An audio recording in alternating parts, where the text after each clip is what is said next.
No black cats, just straight facts. Triple P certified. Listen, we can talk about odds all day. It doesn't matter what the odds are. It matters what's gonna happen.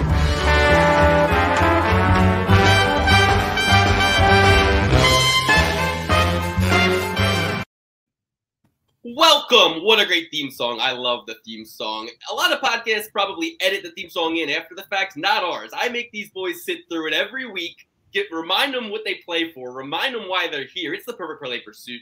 And last week, Alex came just 2 picks shy of a perfect parlay. 9 out of 11, our front runner.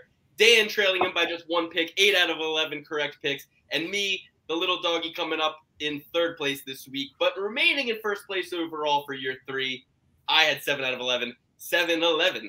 And we all had a pretty good night. I didn't win any money. Dan didn't win any money. Somehow, doing as well as we did pick-wise, we managed to fuck ourselves. Alex, I said a swear word before the first 10 minutes. We're not getting monetized this episode, dog. But it is a break week. So if you're listening, you know that can only mean one thing. You're getting all the picks for December 3rd's card. Kevin Holland versus Stephen Wonderboy Thompson for free. You don't have to go to the Patreon this week. You're getting our early thoughts for free. But as always, we usually will divide the picks. Main card on YouTube for free. Prelims on the Patreon. And yes, I did just put my laptop on Do Not Disturb, so you will not have to hear that annoying ping another time in this episode. We're covering all the bases this week. You might even get timestamps. But you're going to get a full episode. Main card. We know a lot of fights are going to drop off. We know our opinions are going to certainly change by next Monday. You're going to get our early thoughts here for free. Next Monday, you got to go to the Patreon. You got to go to the Patreon to get the bets that we place, the prelims predictions, and the uncensored content. That's how you support the show. But without further ado, Alex, Dan, how are you doing? Alex, take us through your 9 out of 11 night. Never forget, you had a good night. You won some money, I hear, too. Explain it. The floor is yours. Yes, I won quite a fair sum of money. The first win of the night I put a $50 whale play on Jennifer Maia. My girl knew she was going to pull it out. Actually, the only fight I watched. So I will not give any analysis whatsoever. I was at a wedding this weekend, but the parlay that won the most money, which rounded us out to a $750 night. Where is it? It is right here. Brady Highstad, Ricky Turcois, Miles Johns, Jennifer Maio, Waldo Cortez Acosta, and Kennedy and Chukwi. 6-fight parlay, 25 to win, 565. I had a great weekend. I'm living on cloud 9. I'm now in the lap of luxury. Look at all of these decorations. I might just never watch a fight again if I can keep winning like that and not have to put more bullets into the gun after I have already lost all my parlays because I don't even know what's going on. All I cared about was Jennifer Maia going out there and get the dub. Dan, what did you think about the night? Yeah, pretty successful as far as the picks, right? 8 out of 11. At this point, fellas, I'm making losing money in art form. I mean, how do you go 8 out of 11 and not even sniff a dollar, right? $1 worth of profit. I don't know, man. I think I need to reassess how I strategize, not the picks per se, but how I'm putting them together in a parlay. My second big takeaway, guys, this is our second straight week where we had less than 2 underdogs, I believe. The past 2 weeks, we've had like 2, maybe 3 total underdogs. So just go based on whatever Vegas is telling us, I guess, is the strategy going forward. Well, if there were only 2, I know Alex in that parlay, that 6-fight parlay you listed, had at least 2. You had Turcois, he was an underdog, and he was not. No. So you're telling me Kevin Natividad was the favorite? Kevin Natividad was the underdog. I took Kevin Natividad in a parlay, so actually I'll be able to tell you right now. But here's the thing, Dan. Another thing I'll be able to tell you, and if you live in Maryland, congratulations, this is breaking news. As of today, DraftKings is temporarily live in Maryland. I just placed a $50 no-brainer bet. That's right, DraftKings will throw out these no-brainer bets every once in a while, and us fine citizens of Maryland are getting a no-brainer bet thrown our way tonight for Monday Night Football. $50 maximum bet on plus 100 odds for the Cardinals and Niners game to have over 1 point scored. No more going to the reservation for Luke. No more driving to casinos. No more driving across state lines just to place a bet. We got to give him credit. He was the degenerate of the last 2 years, doing everything possible just to place bets legally. And now, Luke, you're living in freedom land, the lap of luxury. I'm happy for you. Oh, yeah. I mean, I just remember being in New York City before it was legal, having to get on the train at Herald Square for $275 and taking it for 30 minutes into Jersey, literally not even leaving the subway station at Hoboken some days. Some days I would walk up and get a coffee and really sit and relax. Some days I would walk to the bar, get a beer. But most of the time, I wouldn't even leave that subway station and pay the $275 to return home. I would just stay there, place my bets, get right back on the next train. They must have thought that I must have been on watch list because they're like, this is the definition of suspicious activity. The guy just got off one train and walked on the next and went back. Like, what is he doing? But I guess it's not the strangest thing you see in New York. I was doing that in Manhattan. I was doing everything possible, driving hours and hours to Jersey to place bets while living in the state of Maryland, 2 hours sometimes. I would find other things to do there, but the addiction is what drove me, guys. It wasn't visiting my grandpa for lunch. It was getting those damn bets placed, all right? I might have told him that I was there for ice cream, but I was there to access the sportsbook. And, saying that, you got to understand, we've been on a 3-year super size me journey where we've gambled on every single UFC fight and made a prediction for every single UFC fight, okay? So there's going to be some residual side effects from that. And one of the side effects is me and Dan are degenerately addicted to parlays. So one thing I want to say to you, Dan, is that, when you're betting only parlays, any gambling expert, so to speak, or any 1%er of gambling would say that statistically long-term, like you're really putting yourself against the odds, to say the least. Parlays are very difficult, astronomical, in fact, right? I mean, my 10-fight parlay that I hit my perfect parlay was a 1 in 1,024, so meaning one correct outcome out of 1,024 possibilities, right? And, you've hit 11-fight parlays. We've both done it. But I think what we need to do is zero in on some of these bets that we really know what's going to happen. And I have a perfect example of one in December 3rd's card, and I'll get to that as we break down the entire card, top to bottom, main card and prelims for December 3rd, Kevin Holland versus Stephen Thompson. But when I reflect on some of the most recent bets that I've won, Islam Makhachev by finish, 2-fight parlay, Weili Zhang by finish, and Alex Pereira by finish. Those little sniper moves that I pulled have saved my nights and brought me back out of the hole and then put some money on top. If I had only made those bets, and then, yeah, of course, do my perfect parlay for $10, do a 10-fight parlay for $10, but keep the big parlays, really just a $30 a week budget for those 10, 12, 15-fight parlays. Do 10 on those 3, but then take, the other 100 I would have spread across 10 more parlays for $10 each. Take that other 100 and just go 100 on 2 prop-specific outcomes that have that feeling in my gut that I've had with some of these fights that I've been able to really safely, confidently bet at underdog odds, whether it's Islam by finish, Alex Pereira by finish, Weili Zhang by finish, some of these prop-specific outcomes. And I think also looking at the finish-only prop, right? So that if Alex Pereira had lost that decision to Izzy, I push and I get my money back. You know what I mean? Or if Weili had lost the decision as far as I push, I get my money back. But when their only condition of winning is knocking them out, Derek Lewis would have been a great example for a finish-only prop, right? So things to consider, things to think about. Read that gambling book I bought you for your birthday. I was at a wedding this weekend myself as well. I didn't watch any fights. Dan was the only one who watched the fight card. This is the first time in like 3 years I've actually not watched a card, and it was so poetic that the main event falls through on a night that I know I don't get to watch. I was so happy. I was like, oh, great, ruin it for everybody because I don't get to. It's great. That was the fight gods serving me, as they have Nate Diaz and the others who worship at their altar.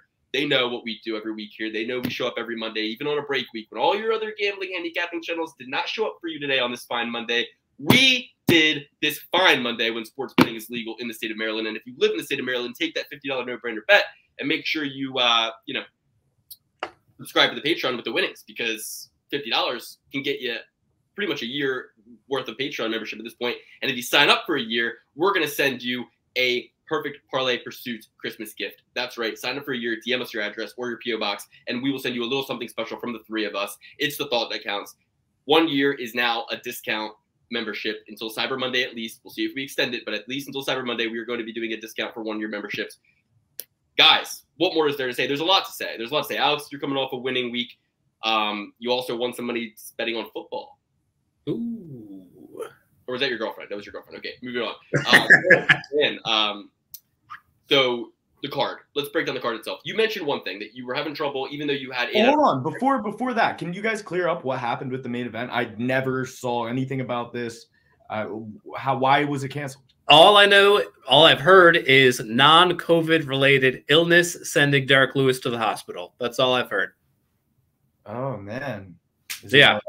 I was ready to rebuild a parlay. Derek Lewis by KO. Literally just about to lock it in. Next thing I know, on DK, completely erased. I'm like, something happened. The fight fell through. What's going on? That's why I immediately texted you guys, like, do you guys hear anything about fight cancellation? And lo and behold, Derek Lewis getting some, I don't know. I have no idea, but some sort of non-COVID related hospitalization. Wow. I would have come away with $700 or more in profit if Andre Fiahlo had won. If you're following my open bet sheet, you saw that Andre Fiahlo was the lone one to blow up one of my main parlays that I had going, and he was the only one, so I would have won like $700 or more dollars. But as far as my picks go, you know, really proud of Miles Johns, really proud of Charles Johnson as picks, because I feel like those were the ones that I was like, Miles Johns taking it on short notice. Zalgas Sumagulov, kind of crazy, psycho, like that guy. I was like, I don't really know, but they skate. I heard that it was a split decision for Charles Johnson. He's kind of skated through, didn't really show too much. Yeah. So I was a little scattered watching some of these fights. That was one where I saw like the last half of the second round and the third. But if I'm looking at the statistics, Zalgas almost like doubled him on significant strikes, certainly on leg kicks. He was battering that leg, but you know, it's the classic tale of Charles Johnson moving forward, octagon control, really swaying it in the judges' minds. I actually, what my last reconstruction, my last grasp here was Zalgas, and then a couple others, but you know, Zalgas lost it. And I had a lot of confidence going into that. Again, just looking purely at the numbers. Even in the third round, I don't know if he was winning it per se, but it seemed like they were at least even in strikes. And then going off of statistics from the rounds that I missed, seemed like a pretty easy win for Zalgas, but the judges saw otherwise. And again, really more based off that octagon control, Johnson pushing the action forward, but, you know, not really landing anything significant to his credit. And Zalgas looked pretty bummed out at the end. So probably borderline robbery, I would say. Borderline robbery. We'll see what the fans got to say. Dan, I think a problem that you had not being able to secure some profit for yourself going 8 out of 11, but still falling short of profit, is that you got the last fight of the night wrong. And when you're parlaying, in effect, right, let's really examine parlays. If you bet a parlay, a lot of people think that you're getting like added value parlaying favorites together. You're actually really not, because there's a tax to that, right? Like there's a tax that the sportsbook takes into account. And what you're actually doing is put yourself at a disadvantage, because if you had just bet, for example, Natalia Silva, and then took the profit from that and bet Brady Heinstadt money line, and then took the profit from that, right? And then made all the correct decisions, you'd end up in a sense with more money at the end of that run than you would have parlaying all of them together, right? And then as you're going through, you kind of have a chance to go, wait, this isn't one that I'm all that confident on, so I'm actually going to skip, right? This one. Hold on. Is that mathematically true that if I got the first fight of the night right, bet that on the next one, got that right, kept going, that would be more profitable than parlaying them all together? All right, let's simulate it right now with the first 2 fights on DraftKings. Well, yeah, because your profit's 0 when you lose 1 fight in a parlay. No. Let's just simulate it. Stop talking. Let's just simulate it. So we got Mark Casey minus 265 odds, right? So if I bet $265 on Mark Casey, I'd win back 100, right? Then I would take that 100 and I would put it on, or I would take that 365 and I would put it on the next favorite, Yasmin Uruguay minus 325, right? So I bet 265 on Mark Casey, a favorite I like, maybe simulate it, right? Simulate minus 265. I bet it. I get 365 back. So I won 100. So I bet 365 on another favorite, Yasmin Uruguay money line. I'd win 477.3 back. Okay. Now, if I just bet that original 265 on a 2-fight parlay between the two, I'd win the exact same amount back. The exact same amount. 477.30. Okay? Okay. I'm with you. So if you just believe in your picks, right? Like the reason that we do the big parlays is because essentially, I mean, for me, it would make sense if you don't live in a state where it's legal and you want to trust all of your picks, right? And you want to basically go to a state where it is legal and do a parlay. Now you're doing $10 on this guy, and then if that wins $10, it's basically like you're just committing to an order of bets, right? Right. But the problem is when we force ourselves to try to hit the perfect parlay, then we're committing to including within a parlay outcomes that we are not as certain about as others, right? So that's when then people go, oh, well, I'll just parlay some of the outcomes that I'm certain with, right? But trick of the sports book is to make you kind of feel like it's not worth it, so you have to add a dog in, right? And then you right. and then that's when everything falls apart, right? So I definitely get that mindset. It's not worth it. Just betting the one single favorite bet. You know, I fall prey to that all the time. So what I think is, and also it's like the problem is you might like Mark Diakiese, but you don't like him minus 100, minus 265 worth. So you parlay him to create the illusion that he's not. But I just proved that he's still minus 265 no matter how you slice it. Right. You know what I mean? Yeah. You're basically saying like, I'm going to bet, like a parlay is only good for somebody who's like, I'm really accurate and confident in my picks and I don't have a lot to gamble with. And what I do have, I'm willing to lose.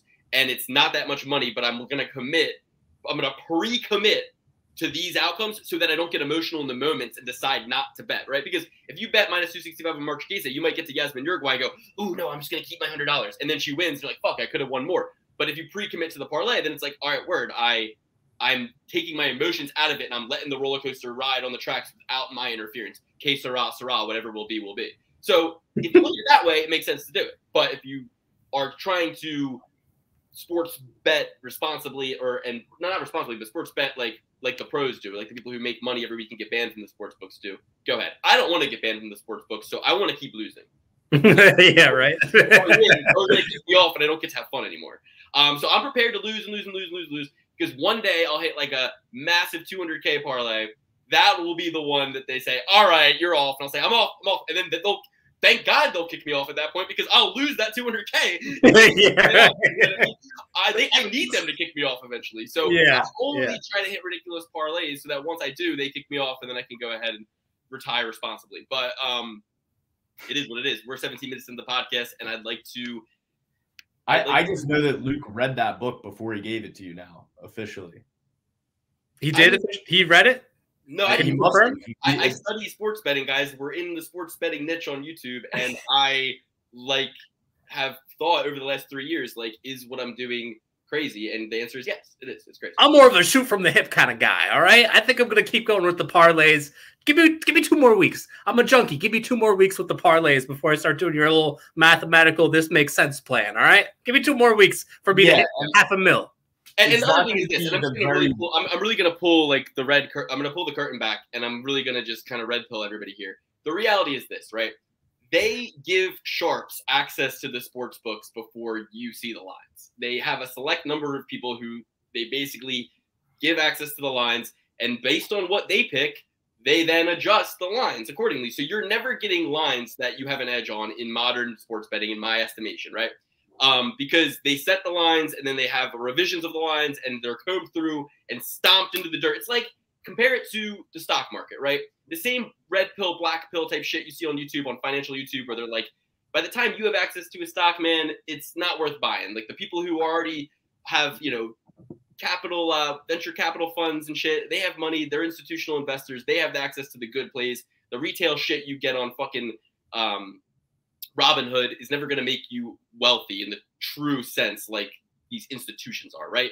So bottom line is just have fun with it, guys. Sports bet responsibly. Have fun. Only afford what you can lose. Pay us on Patreon and really help us grow because we can't hope to win gambling long term, but we can hope to make money by providing entertainment. And that's all we want to do. And we want to just have fun watching the fights. And the world is such a dark, dark, dark place, guys. The only day I look forward to are Monday and Saturday when I get to do this podcast and talk with my friends about UFC, my favorite sport. And when I get to watch UFC and get in the Discord and talk with the inner circle and understand that there is a deep Illuminati in the fandom of the UFC. And we're watching out for each other, right? Because there's more casuals than ever. If you're a hardcore, you got to get in on the inner circle. You got to go to the Discord at the very least, if not the Patreon. And we got to watch out for each other. We got to share information.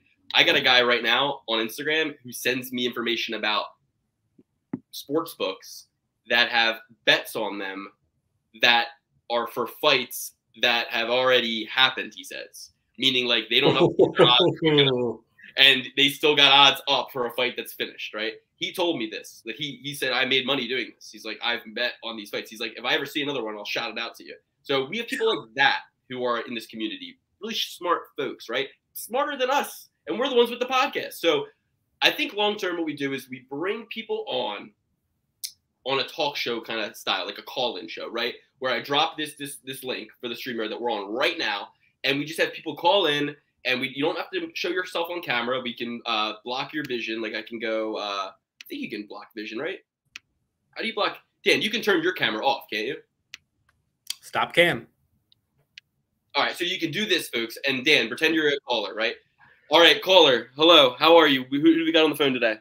Oh, this is Deep Throat. Okay, and what do you got to say about Israel Adesanya getting knocked out by Alex Pereira round 5? That was the best thing since sliced bread. He had it coming, and nobody likes him. Let the new champ Alex Pereira reign supreme. All right, Deep Throat, thank you for calling. And it would work like that. So, and if they get crazy, watch Dan say some crazy shit that you're not allowed to say on YouTube real quick. No. I'm not. Alex could do that. Almost got him. Almost got him. In this episode, I don't. Well, in that note, Luke, I'm glad you came full circle on that soliloquy you had about responsible gambling, because I think 3 years in is a little too long to start rebranding and make it the perfectly smart guys who only bet on 2 fights and put all their money on it and then could lose and still could lose. You know? Very true. No, what I'm saying in my evolution, I'm going to bet the perfect parlay, but I still want to win money every week. And I think that I could if I just wasn't as tailed my picks. That would be the way. You sign up for the Patreon and you tail my picks. That is the only way you'll be a successful gambler, because this past week, $1,000. And guys, I'm playing with scraps. I'm playing with scraps. If you have some real money, that 6-fight parlay was posted in the Patreon. Yes. And if you're playing with real money and you tail my picks, you're going to make far more than me. I'm playing with scraps here. I don't have all of the troops. I'm like a third world country's army right now. That's what my bank account looks like. I'm trying to make it a little bit more. Throw all your money on my picks. Let me just say this. Alex was on a golf course and managed to update his bet sheet and send it to me before the fights even started to include that 6-fight parlay. He won how much money? $750. And how much did you bet? And I also got the Jennifer Maia one in too. I'm sorry? And I also got the Jennifer Maia bet that I placed also on the golf course. Poor service. It took a really long time. Also placed that on the dock and updated the Discord. Let everybody know too. So you said in the Discord, my bets are posted on the Patreon. I messaged everybody in the Patreon and said Alex's bets. I might have messaged you. And I messaged everybody in the Patreon myself, and I said Alex's bets are posted in his sheet, and that was before the fights even started. So I direct messaged everybody. So mine were posted as well. If you got to the Fiahlo fight, you could have hedged out easily on his opponent, Muslim Salikov. But I certainly wasn't in a position to do so. Didn't even get to see the fight. Upset about it, but it's all good. Let's just get into this next week's card. We got 15 fights we got to break down. We got Monday Night Football coming up. We're making good time as of now, but super interested to break down the main fucking event. If you guys don't mind, I'd really love to take it away. Do you guys have anything you want to say to just kind of touch on Kennedy and Chuck Guida or any of the fights you saw before we get into Kevin Holland versus fucking Stephen Wonderboy Thompson? Nah, I'm done with last week. Let's move forward. 2 weeks from now, let's win some money. Let's get started off. Question about the card, Dan? Go ahead. What do you got? Maria Oliveira. What happened in that one? I missed that one. Okay, all right. One of my lone losers. And Andre Fiahlo, I did catch. I was in the shower preparing for the wedding at that time, and I did catch the first couple rounds. It looked like he was winning to me. What exactly happened? Well, did you see the finish? He landed, Salikov landed a spinning back kick. Didn't seem to do too much damage. I mean, it definitely landed with a thud. But, you know, Fiahlo was just kind of sitting there against the fence. Salikov landed a couple of shots afterwards. Seemed like a very premature stoppage to me. I don't know if you guys caught the highlights on that one, but man, if you were on the Fiahlo side on that one, which I was, you'd be pretty pissed off at the referee. Really? Yeah.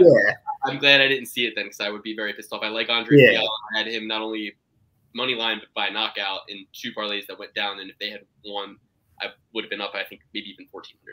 So I think they were both $700 parlays. One of them had Derek Lewis at the top, so I was tailing Alex's picks, as he said to do. You know, I liked this parlay last week. He read it off, and I was like, I like that. And so I sprinkled it in a little bit. I took a couple picks I didn't agree with off, but overall, I do tail these guys. You know, Alex says it jokingly, but Triple B certified picks are I'm as serious as a out of fucking heart 141. attack, Luke. I'm as serious as a fucking heart attack. Well, let me say this then. We went 6 out of 7 Triple B certified picks. Those are the picks we all three agree on. 6 out of 7 with Andre Fiahlo being the lone one. So maybe we should be even more pissed off. We would have went 7 out of 7. The Triple B certified parlay would have won, as it has many times in the past. 106 out of 141 Triple B certified, 75% accurate. Triple B certified picks lead the way by 10%. And we got, 6 out of 7 last week. Fantastic job. Fantastic job. And Luke, we'll get to 80. You said I wasn't going to be able to catch you. I'm 1 pick now behind you. All I need is 1 more pick. There's a few more cards left, and I'm going to capitalize. I'm winning this year. Oh wait, no. This goes on until March, so we have plenty of more cards. But I can end 2022 on a high note, whooping your ass. As if you had this insurmountable lead. Like you're up by 1 percentage point. I mean, that's a beautiful thing. It says first, second, third, but it is anybody's race, everybody. I mean, Dan trails Alex by 1 pick. Alex trails me by 1 pick. We are all gunning it out. And let's move into next week's card. We got UFC Fight Night. Fights. Vegas 66. These are going to be our quick picks. And if you're in the Patreon, guys, do not feel cheated at all, because we are doing quick picks, early predictions. These are not well studied. We are just going to give you our early predictions, top to bottom, all 15 fights. We're not going to spend an inordinate amount of time on it, but next Monday we will. Next Monday we're going to give you main card prelims broken down with a fine-tooth comb. We might even have a guest on for you, and we will work the model as we do. We make sure we come on a break week to give you some kind of content. It's our opportunity. We get a big audience on a break week, so it's our opportunity to plug the Patreon and say, this is how you support the show. If you like the show, you want to see us grow. We don't have any sponsors. We come to you straight, uncensored, through the Patreon. That's how you can support the show, and we're offering a discount with a special gift for Christmas if you sign up for 1 year. Thank you all so much, and let's get into UFC Vegas 66. Stephen Thompson versus Kevin Holland. I think the floor should be mine first. I have a really strong opinion about this fight. Go ahead. Go ahead. Thank you. That is gracious of you, since I came in last place last week, and usually we let the winner go first. But since we are going to break down the main event first, I'm going to tell everybody that now sports betting is legal in the state of Maryland, and all these sports books that I've never used before are offering offers to people for signing up in the state of Maryland. FanDuel has offers. I'm sure there's plenty of offers. So I actually found a link, 5 sports from actionnetwork.com. It says 5 Maryland sports betting offers and promo codes following Monday afternoon launch. So I'm going to look into all of these tonight, right? I'm going to see what I can do as far as how many bets I can get in with free money, with house money, right? With, hey, bet 5, get this much free, right? I'm going to do as much as I fucking can to not use as much of my money, but load up. It's going to be a heist. It's going to be a bank fucking heist on December 3rd, okay? I am going to rob the bank on December 3rd with my ski mask. I'm going to be wearing my ski mask, okay? And I'm going to fucking boom, boom, boom, boom, boom, boom, boom. I'm taking no prisoners. I'm taking none. I'm taking 0 prisoners next Monday or next Saturday, 2 Saturdays from now, December 3rd. You're going to be in New Jersey. I'm going to be in Jersey too, baby, but I'm going to bet in Maryland. I'm going to bet in Jersey. I'm going to bet everybody who will take my fucking money, as much money as I have. I'm going to pull some money out of crypto responsibly. I'm going to pull some money out of crypto. I'm going to pull some money out of the Patreon. Not tell Alex and Dan about it. I'm going to put every nickel and dime that I find under my couch cushions. I'm going to sell some of the garbage and junk that I have lying around this cluttered storage room I have here. I'm going to sell, guys, everything and put all of the money I can on the Smack Man, guys. The Smack Man will riseth, guys. He was crucified under Khamzat Chimaev. He suffered, died, and was buried. He retired, and now he rises again. The Smack Man riseth. He is going to put Stephen Wonderboy Thompson in a body bag. Now, we could see an instance where Kevin Holland plays nice, smiles, and Wonderboy and him skip their way to a 5-round decision, pinpointing on the outside, but Kevin Holland wins the decision. That could happen. So that's why I'm not taking Kevin Holland by finish, but I do think he has every single piece of the puzzle to knock out Wonderboy Thompson. I think Wonderboy's day is over, and I will bring you this one piece of evidence. I should need no evidence. I should need no evidence. You know I'm the main event king.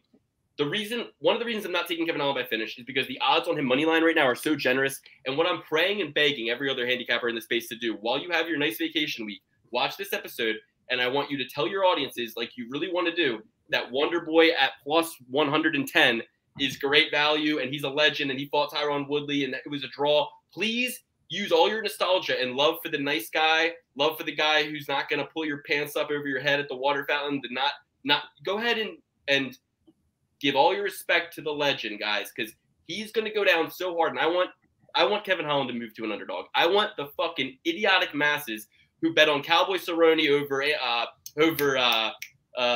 Brandon Morona. What's his name? Morona. Who? Alex Morona. Great White. I want all the people who moved Cowboy into a favorite against young man Alex Morono. I want all the people who did that to get to the betting window and do the same thing to Stephen Wonderboy Thompson for me here. Kevin Holland is going to put an absolute beat down on Wonderboy. And the reason I have for you guys, minus 130 Kevin Holland. I'm going to try to find myself $1,300. I'm going to go try to find it, and I'm going to try to at least win 1,000 on Kevin Holland. I deserve it, and I'm worth it. And at the end of the day, when I look at the stats, okay, since the pandemic broke out, we know Kevin Holland has been active, but just how active has he been since June of 2020, right? We're talking 31 months, 2.5 years. Kevin Holland will be his 12th fight in 2.5 years. His 12th fight in 2.5 years. In the same stretch of time, how many fights has Wonderboy racked up? Dan, quickly. Since 2019, 2020? Three. What did we say about asking open-ended questions that nobody would know? I didn't even give him a chance to answer. 3. Since December of 2020, and by the way, that is just 2 years ago, guys. Not 2.5. 2 years ago. So in 2 years, Wonderboy has managed to rack up 3 fights. Jeff Neal, he won a decision December of 2020. Gilbert Burns, he lost a decision of July of 2021, which was 7 months later.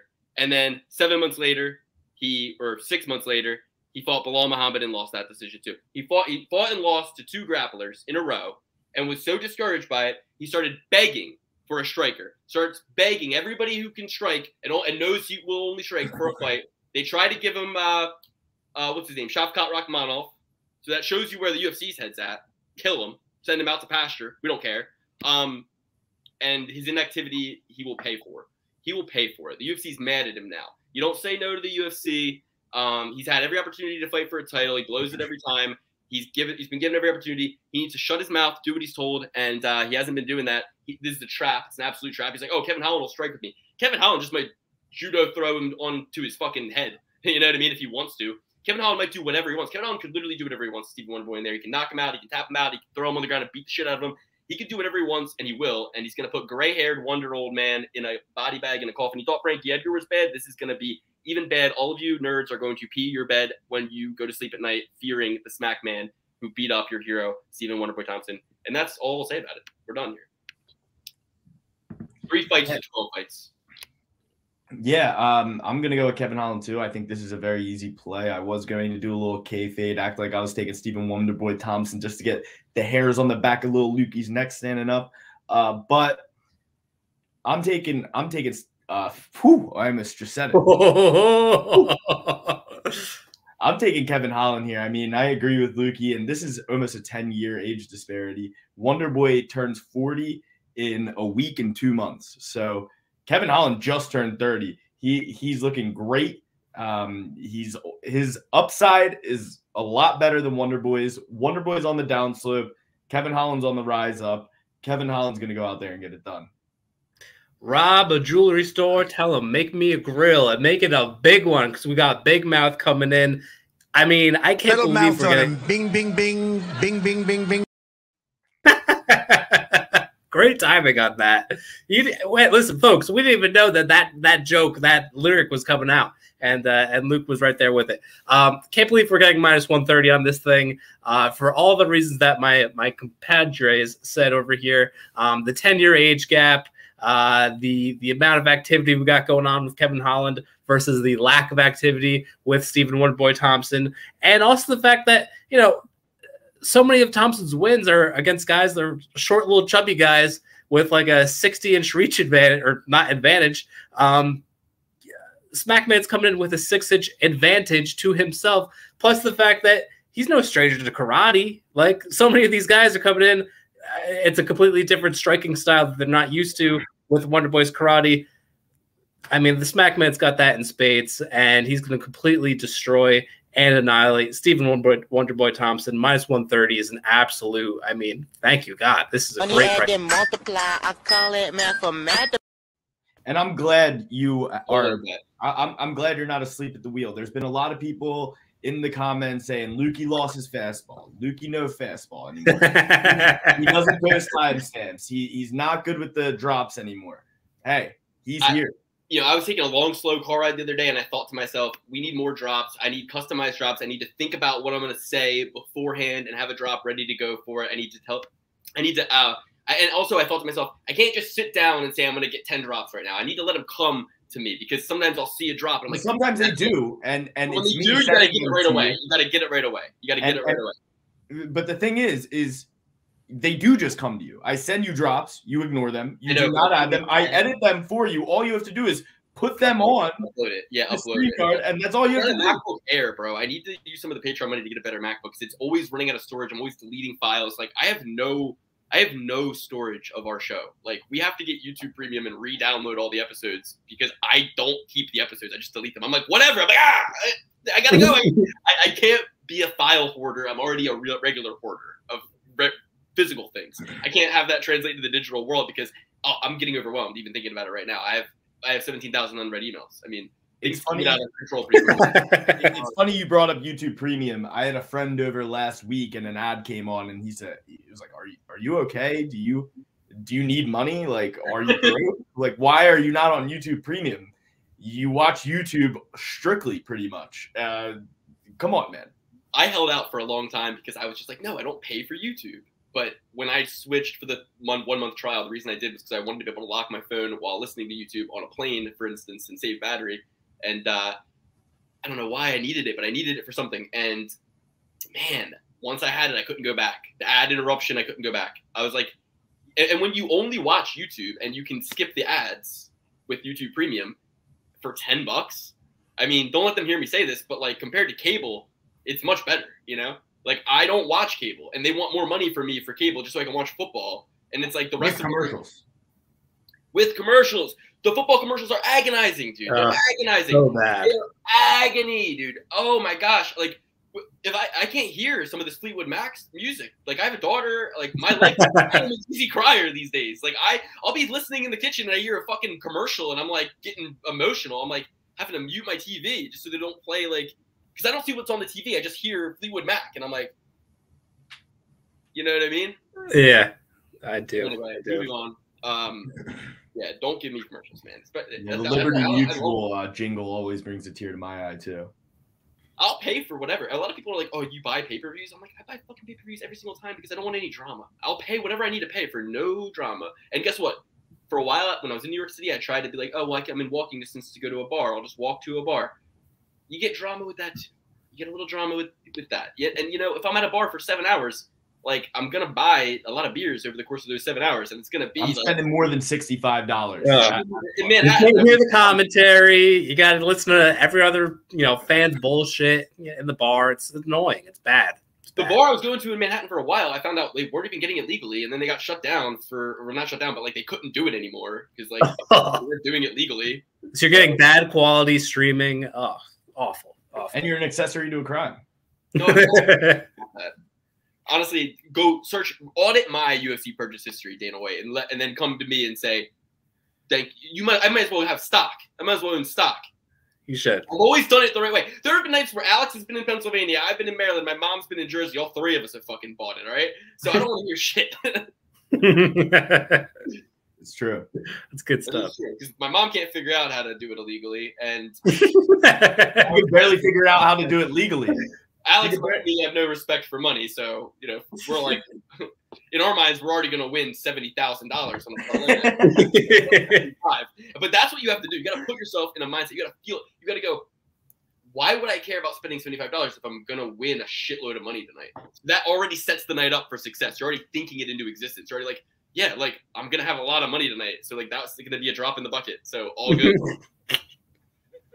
It forces you. It forces you. There you go. All right, let's move. So yeah, like I said, Kevin Holland is the lock of the cinch. Kevin Holland, lock of the cinch. I'm 0-1 on my locks of the cinch so far. 0-1. Khamzat Chimaev over Gilbert Burns by finish. That was my one lock of the century that I gave. So I got to get it back. I got to go 50-50 with my locks of the century. It's Kevin Holland. I think I also said it was a lock of the century. Frank Edgar gets knocked out by Gutierrez. I said it was a lock of the century that, what's his name? Anyway, moving on. Islam. I said that was a lock of the century, I think. All right. RDA versus Brian Barberena. You want another lock of the century? It's Rafael Dos Anjos. The odds on Tapology got him minus 340. You know, the one thing that does concern me about this is that RDA's last fight was at 156. He's coming in there against a guy who I had dead to rights against, Robbie Lawler. I can never seem to get it right with Bam Bam. I can never seem to be on the right side of a pick with him. I look back, I go, okay, I took him against Jason. I don't know who I took in that fight, actually. I don't really know. I think I took him against Matt Brown, and he barely got it done. And then I took Lawler, and he finishes 3 months ago. So I'm looking at this like we got a guy who's 5 years younger, who just finished Robbie Lawler. We got a 38-year-old RDA coming off of a loss by knockout 3 months ago. Same time Barberena knocked somebody out. And before that, he had a blood and guts war with Mr. Moicano on very short notice. Looks good in the rearview mirror, but just not a ton of activity from RDA. And literally, I came in here saying RDA was locked this century, but I'm talking myself out of it right now. I'm talking myself out of it. It's my hated pick of the night. It's my hated pick of the night. I'm picking Bam Bam. I'm picking Brian Barberena. Whoa! No, I'm not. No, I'm not. Back up. What do we think, boys? Help me here. I was all on RDA, but then I'm like talking about it. I'm like, wait a minute. He got knocked out 3 months ago, Luke. Wait a minute. Bam Bam. Even though you hate him, like he's gonna at least try to win for every second of this fight, you know? Yeah. And with only 3 rounds needed, I think it's a good spot. Jim O, MMA Lab, Alex, you know, he's a Joe Selecki elbow rubber of, you know, at least some way, shape, or form. I kind of am liking Bam Bam, man. 38 years old, no matter how you slice it, no matter who you are. Coming off a knockout, 38 years old, no matter who you are, no matter how you slice it, guys. No matter who you are, no matter how you slice it. It doesn't look good. It doesn't spell good things. You know? Alex, what do you think? Bam Bam. That's what I'm taking. Yeah, I'm gonna go RDA. I'm not gonna go heavy on this one. I really can't rationalize paying that price tag for a guy who's 38 years old.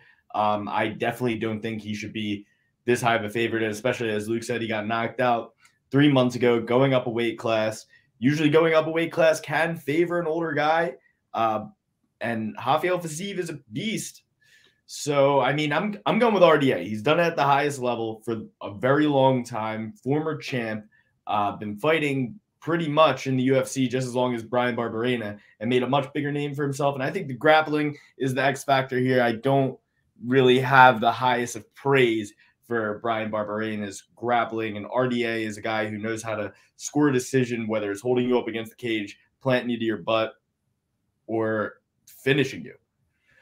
Now, what do you think would happen RDA versus Robbie Lawler after you saw Robbie fight Nick Diaz the way he did? What do you think would happen if those two fought? RDA. I think RDA takes him down. I just think he takes him down, rides him, holds him up against the fence, makes it a boring exchange.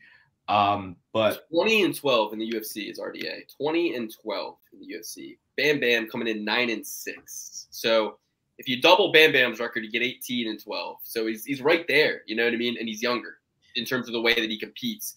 But, you know, it's interesting, right? They both have decision losses to Leon Edwards.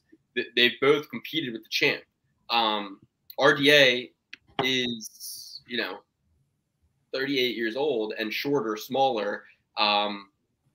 He doesn't have to make the weight. So is he putting in the road work? Is he going to have the cardio? Is he going to fade in round 3? I could see, you know, maybe because I saw it happen with Eddie Alvarez, but it's like you could kind of see him being pinned up against the cage by Brian Barberena and just getting shots teed off on him. And he's going like this, and the ref comes in and waves it, and he goes, "What the hell, man?" Yeah, I don't know so much about the record, you know, making that equivalent. I think RDA has a way higher level of competition. I do see what you're saying as far as going up the weight class. And Bam Bam, I mean, he could be good for 100 strikes per fight. We've seen that even as of late. And that's tough to win against, right? A guy that's landing 100 significant strikes. I mean, that guy's always going to be in the fight, right? And then even, you know, you take a look and you see, oh, well, Barberena is being taken down 8 times, 5 times, 4 times, 5 times. But he seems to be getting right back up to his feet. They don't seem to be significant takedowns. That being said, dude, it's hard for me to pick against RDA in this instance. I feel like he could match him for the volume. I feel like just, dude, get that grip right underneath his ass, take him down, and just hold him there for dear life. You know, don't try to stand up with this guy because he does throw a good amount of volume and he's way bigger than you. And, you know, I think RDA is a more skilled striker, but just make this. I don't want to have to sweat through this, man. Just get the takedown when you can, do some ground and pound, throw some submission attempts, get the win. I think it's RDA's. I think it's RDA. And Dan, on top of that, I mean, Rafael Fiziev, it took him quite a few rounds to knock him out. And hand to God, I thought RDA was winning every round before that. Yeah, so, it was a very close fight, very close fight. And that's where that endless Moicano, we're all huge on Moicano now. One fight before that, he won. So, again, at 155, but I got to go with RDA here. And the Fiziev fight was a 5-rounder, no? Didn't he get knocked out in the fourth? Yeah, no, that was a main event. Yeah. All right. So moving on, man, this is crazy. I'm seeing Live in Maryland bet $5 on Niners versus Cardinals, get $200 free bet guaranteed. Get $1,000 first bet insurance for Niners Cardinals. I mean, insurance, but you're gonna get.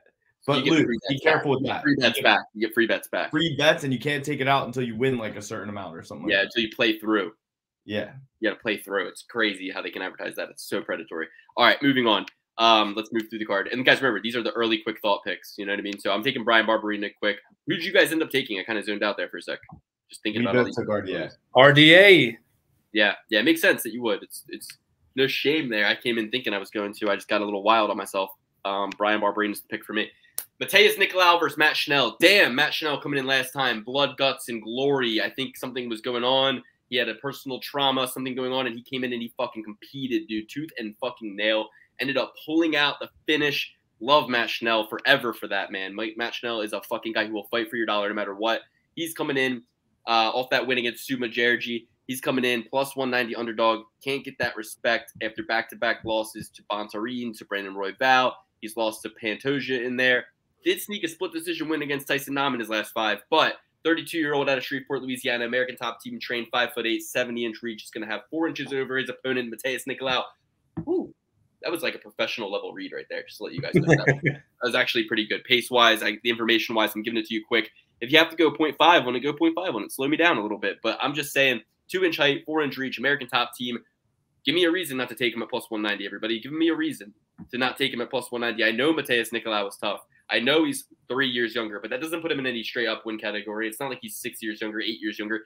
Schnell is coming into his own, into his prime. Matt Danger Schnell is always going to make your butthole clench tight when you're betting on him, but at underdog odds, with the way he performed last time, I reward good behavior. Matt Schnell, tip of the hat. Here's your reward.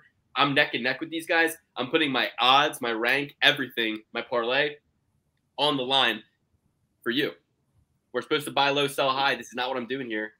But it's not what I'm doing because he's plus 190 underdog here, guys. They're not giving him the respect he deserves. I reward good behavior with my betting. I'm taking Schnell coming off the win. Likewise. A good old-fashioned American wrestling. That's all I got to say. I'm going with Matt Schnell.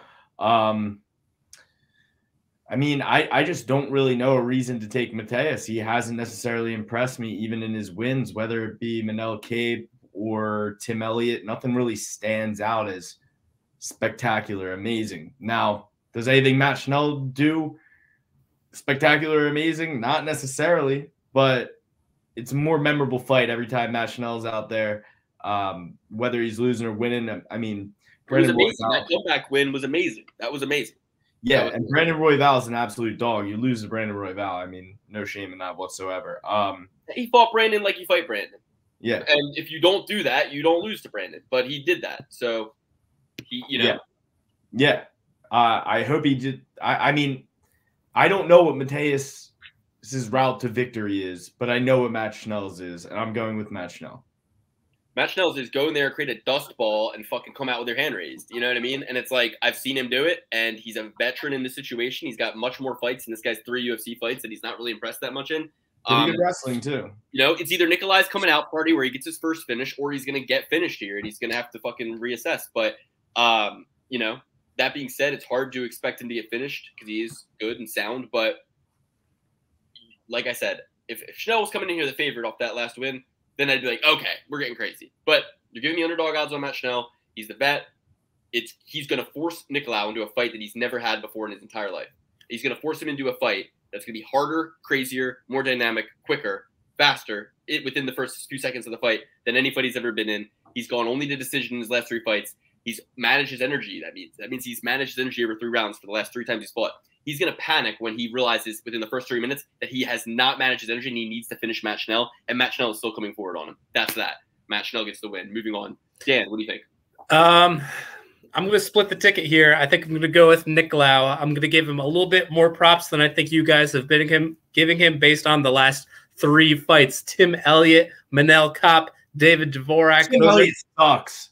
Tim Elliott does not suck. On Bekoff, Alex. He did beat him. He got is his gloves, and we had a crab in a bucket referee in that fight that wasn't helping Tagir out at all. But he gave Demetrius Johnson a run for his money. He was a title contender for a long time. Still kind of is, to be honest, at flyweight.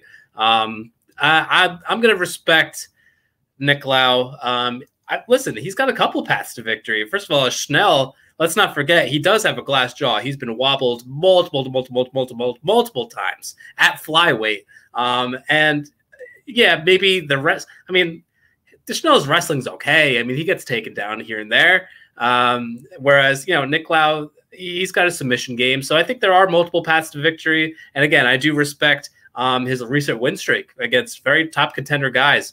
I love Matt Schnell. I love his fights. I've, been on his side multiple times, but let's not forget this guy does have a tendency to lose fights. He really does.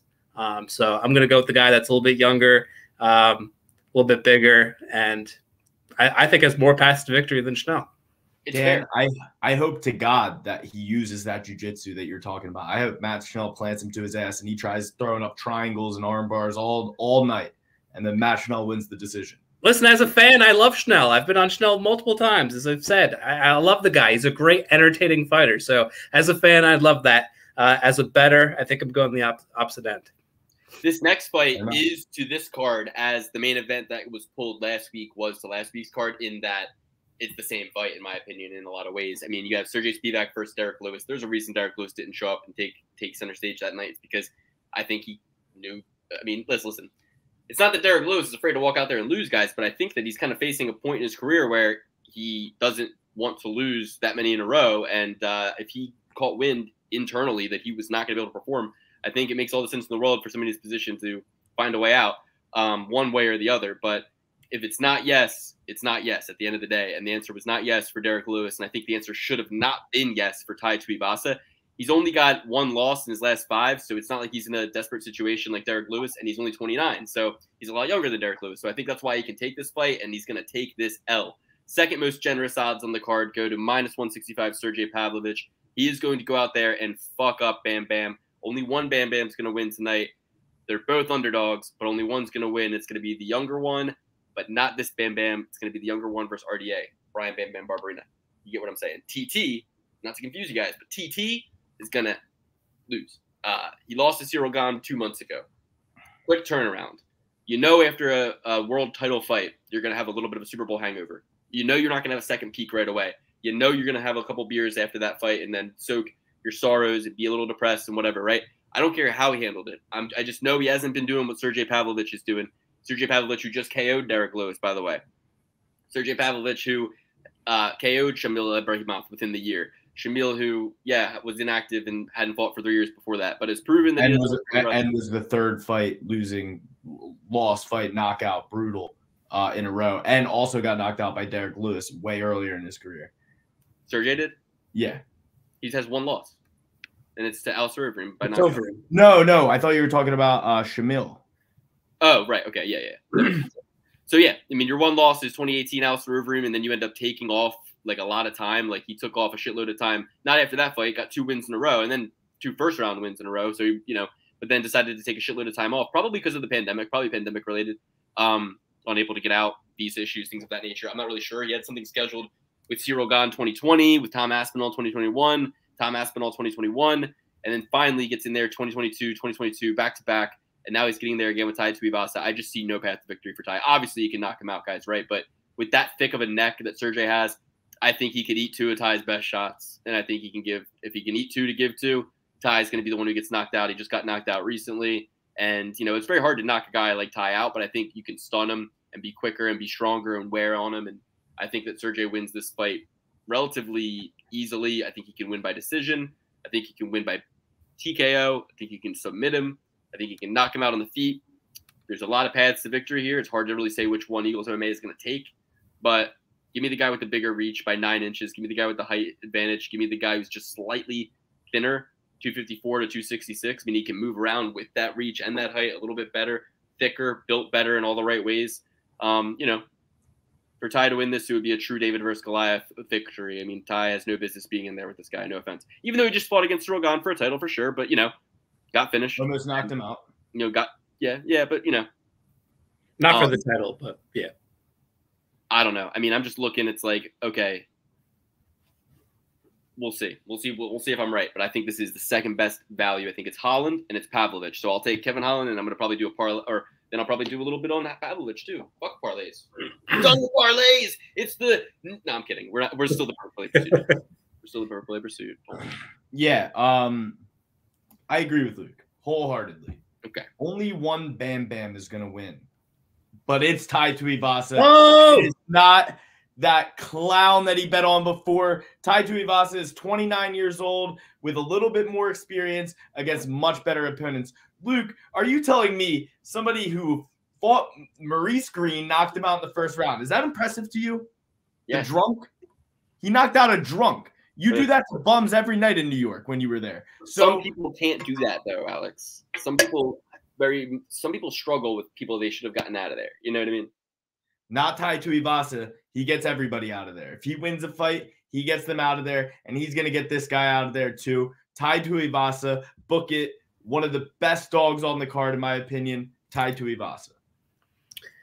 Oh, man. I mean, I'm not going to say it's a lock, obviously, because it's heavyweight, but Sergei Pavlovich, man, 9-inch reach advantage. I think that's going to be heavily playing a factor in this one. And, you know, he's got a couple of fights in the UFC, but it also seems like we don't have that much data because, again, to Alex's credit, we are talking about Maurice Green and, you know, a couple of these other guys. It's like, what was 12 it? Like other people you've never even fucking Harry heard. Hunsucker or whatever. But listen, he's knocking them out. Like, you can't fault him. He's getting an opponent, and he's knocking them out. You can't fault him. Last couple of fights, yeah, we are actually getting some names here, right? Schnell and Derek Lewis.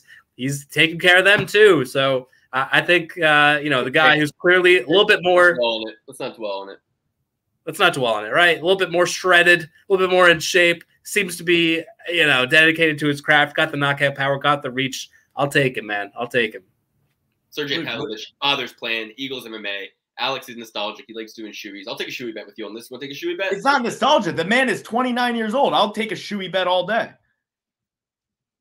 Okay. Shoey bet struck on. We'll do a shoey bet, and you just like doing shoeys though, so it's not even fair really because it's like you want to do one, but I mean, when you're gonna do one if he wins too. So yeah, I will when he wins. Yeah, and when you have a girlfriend with such beautiful, dainty feet, you do anything to sniff that shoe. Fantastic, Dan. Maybe we can plan to rendezvous for this fight. I'm gonna be in Jersey. Details to come. Details to come. December 3rd. Yeah, I'll check the calendar. We'll see. Cool. Details to come. Sounds good to me. We'll talk offline. Okay. Jack the Joker Hermansson, 34 years old, coming out of Oslo, Norway, -170 favorite, taking on +145 underdog, 38-year-old Derek Brunson. 6'1", 6'1", 77-inch reach, 77-inch reach. Killcliff FC, the man Derek Brunson is coming out of the Henry Hooft camp, where Jack the Joker, obviously we know that he has trained with Khamzat Chimaev. He's at Frontline MMA, but it being in Sweden, him and Khamzat even did like a little charity grappling match where Khamzat threw Jack the Joker around the mat for you know, a tech deck. Essentially, it was embarrassing to even see that from Jack. You would think that he's a good wrestler. I keep hearing Jack's this great wrestler, great wrestler, great wrestler. Jack got thrown around by Khamzat Chimaev, which so does everybody. But I'm just saying, like, if he's a great wrestler, what's Khamzat? You know, Khamzat's a great wrestler, so Jack's an okay wrestler is what it is. Split decision loss to Strawn Strickland. Decision loss to Marvin Vittori. Feels to me like we're all kind of frustrated with Jack. Am I right?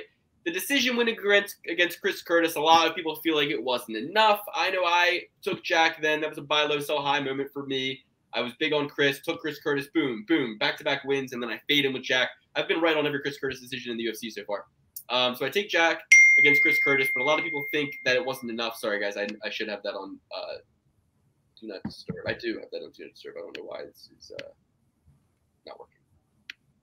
Sorry. Anyway, that was me letting my girlfriend know about the no-brainer bet in Maryland, guys. $50 plus point. I was like, take this bet, okay? So anyway, we have to make as much money as possible. That's groceries, guys. It's grocery money. You got to stop giving that family bets, Luke. Chill. What if they don't score a single point?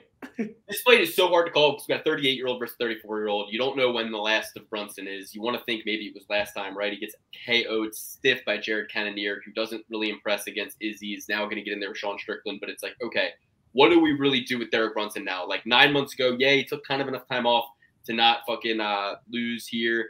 Jack the Joker is so inconsistent. Win, loss, win, loss, win. This would essentially be a loss if it keeps following the pattern. I don't think his wrestling is good enough for Brunson, and I think Brunson can go in there and take him down for 3 out of 3 rounds and win the fight. I think Jack's going to be faster, the better striker. I think Jack could possibly clip him up on the feet, could make him do the stanky leg, and then end up just kind of coasting to a decision once he kind of like puts Brunson on notice and tires him out. But I could also see Brunson doing the same thing. I could see Brunson picking him up, slamming him to the ground, elbowing the shit out of him, maybe even submitting him.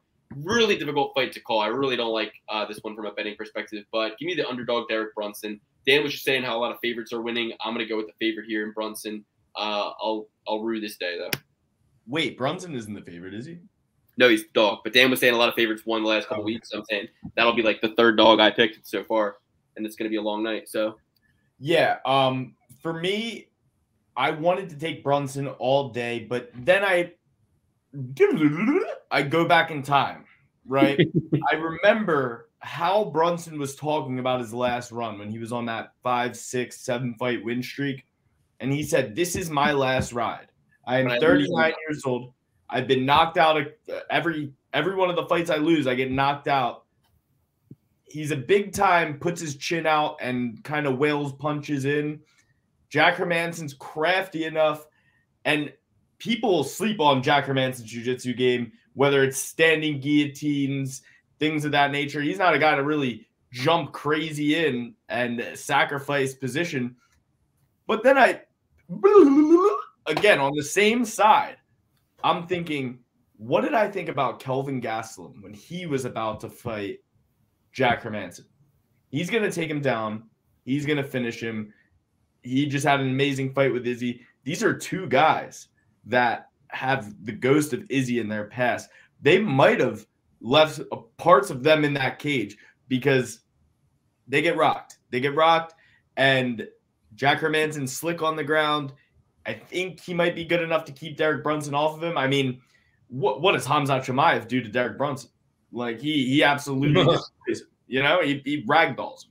I don't know about that. Chimaev ragdolls everybody in the UFC except for Bo Nickel. I don't know if he ragdolls Derek Brunson.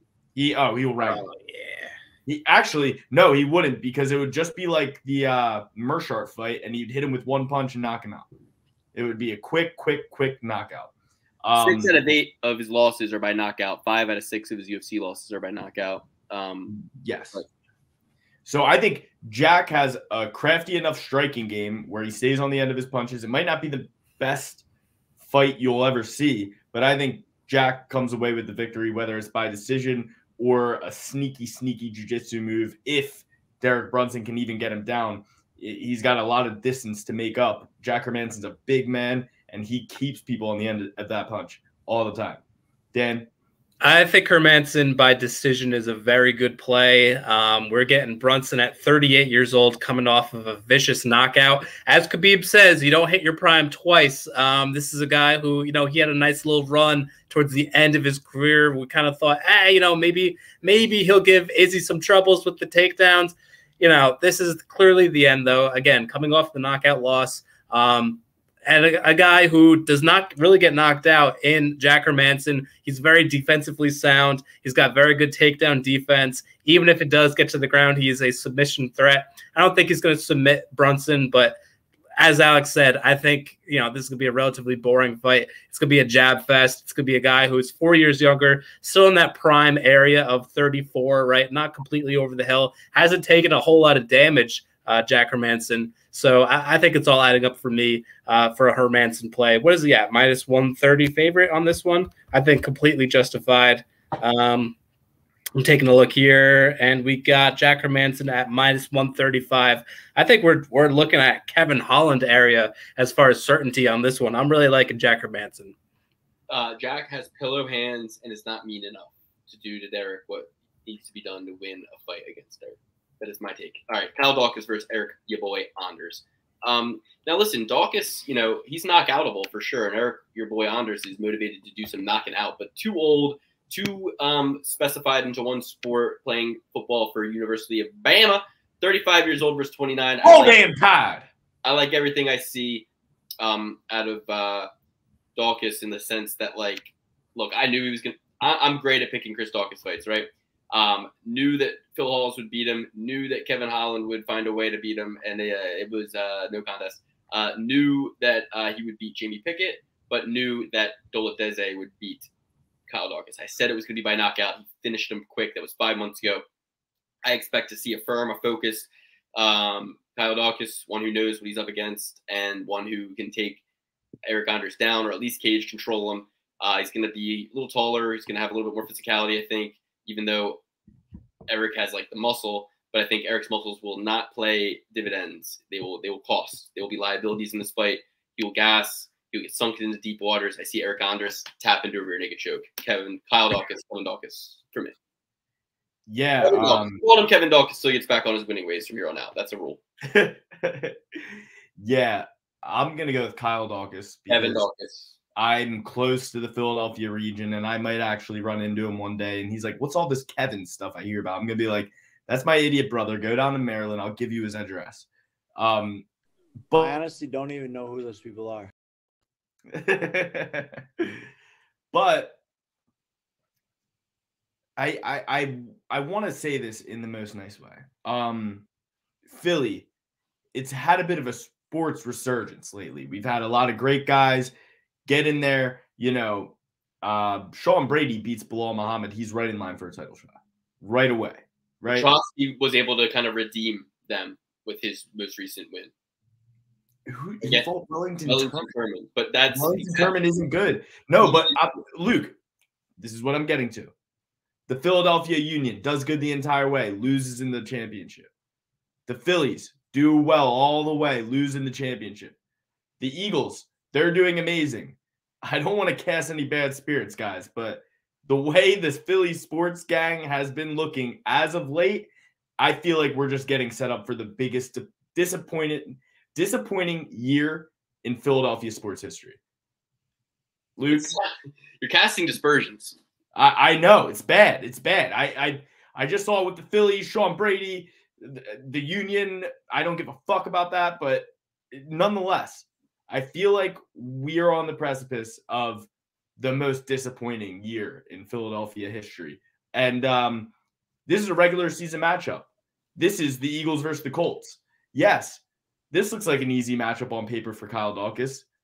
It's going to be a lot closer than you think. Yeah, but Kyle Daukaus is going to pull it out by hook or by crook. He's going to win this fight, but it's not going to look pretty. It's not going to look pretty at all. It's the Colts versus the Eagles. It was always Kyle Daukaus. Kyle Daukaus all the way. But once he gets up to that dance, guys, don't say I didn't warn you. I'll still bet on him, but don't say I didn't warn you. Okay, Dan, Kyle Daukaus versus Eric, your boy, Anders. Big time Kyle Daukaus fan. I think people forget that this was the more hyped of the two Daukauses. Chris that Daukaus, Brandon Allen fight, right? Since that Brandon Allen fight, I remember him against Brandon Allen. That was one we kind of zeroed in on, and we were like two young studs going head to head, a lot of back and forth moments, and that's when he kind of first emerged onto our radar, and we were like, okay. Yeah, and listen, of the two, Chris Daukaus has really gotten more of the shine, but I think people with the inside track have known that Kyle Daukaus is really the real deal. I mean, not that Chris isn't, but you got fast track to title contention just because it's a weaker weight class. It is a weaker weight class and all that, but I mean, well, hey, also nobody's raising their damn hands in that weight class. I mean, you got the consensus agreement amongst the whole heavyweight party is that it's Jones versus Stipe for the interim title, or it's Jones versus Ngannou for the main event title. And it's like, does one of them want to pick their head up out of the dog shit and realize, hey, Ngannou's not working well with the UFC, nor is Jones, nor is Stipe ever. They're all three always alienating themselves from the party and making hard stand negotiations with the UFC. The UFC does not like that, and they're three older guys coming off surgeries and bad contract negotiations. So why the hell am I not Derek Lewis raising my – well, Derek Lewis is raising his hand. He got in there with Cyril Gahn, right? But these guys, like Kyle, like Chris Daukaus, they're taking these opportunities and actually running with it. Good on them. Good on guys like Chris Daukaus. Tom Aspinall kind of tries to do it, but he's hurt now. But Curtis Blades, perfect example of a guy who needs to speak the hell up. He could be the guy fighting for the interim title. He should be saying, Jones doesn't get to the title unless he goes through me. Stipe doesn't get shit unless he goes through me. That boy's old. That he's a fireman. He needs to go back to the firehouse. He's hearing fucking sirens even when there's no fire going on because he's got so many knockout losses. He needs, like, Stipe can't even speak. We need to get him tested for concussion protocol. This guy mumbles every time he talks. They need to be talking more shit and getting in the mix with these heavyweights because the fact that they let these three guys do what is happening in boxing with Tyson Fury and Usyk and Joshua, they let those three guys do the same thing. Okay, moving on. Yeah, I guess my point being, don't sleep on Kyle Daukaus, right? This is a guy who does have multiple paths to victory here, whether it's the grappling, whether it's the wrestling, or just straight up outboxing this guy. Eric Anders, he's got that Cobra Kai money. I'm kind of questioning now, off of that nice little check that he got cut, how dedicated is he to the craft? I mean, listen, he takes a lot of fights. Maybe I should take that back, right? He was in Cobra Kai? He was in Cobra Kai. He was in Cobra Kai the last season. He does take a lot of fights, to his credit. He doesn't seem like a guy that really, shies away whenever the UFC drops a pretty, tough task for him. But that being said, love me some Kyle Daukaus. Love him in this matchup. Multiple paths to victory, multiple. And I'm loving that. So give me Kyle Daukaus. So you're telling me they couldn't afford Stephen Wonderboy Thompson or George St. Pierre? Well, listen, they got Eric Anders and Tyron Woodley in this past season. Great, two guys who haven't taken a karate class in their fucking life. Tyron Woodley, he got his hand chopped off in Cobra Kai. It's freaking awesome. It's so cool. Oh my gosh! Wow. Yeah, I'm so tired of the member berries. That episode of South Park nailed it perfectly.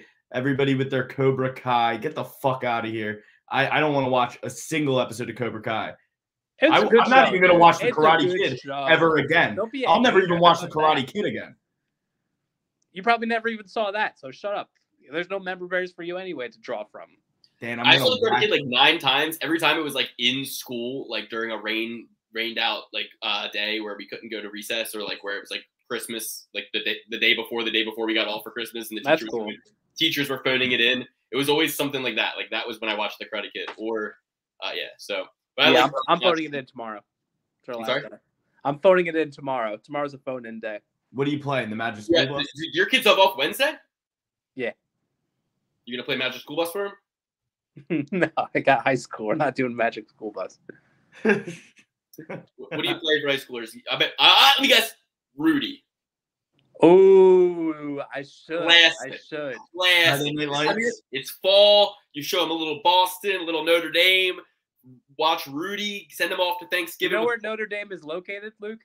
No, he doesn't. Indiana. Where in Indiana? He got us. Indianapolis. No, not Indianapolis, Bend, baby. Notre Dame. It's in Notre Dame. No, it's in South Bend, Indiana. Let's just stop while you're ahead. You got it right. South Bend. Pete Buttigieg. No, that's Gary, Indiana. Pete Buttigieg. That's Gary, right. Indiana. What's that? He's from Gary.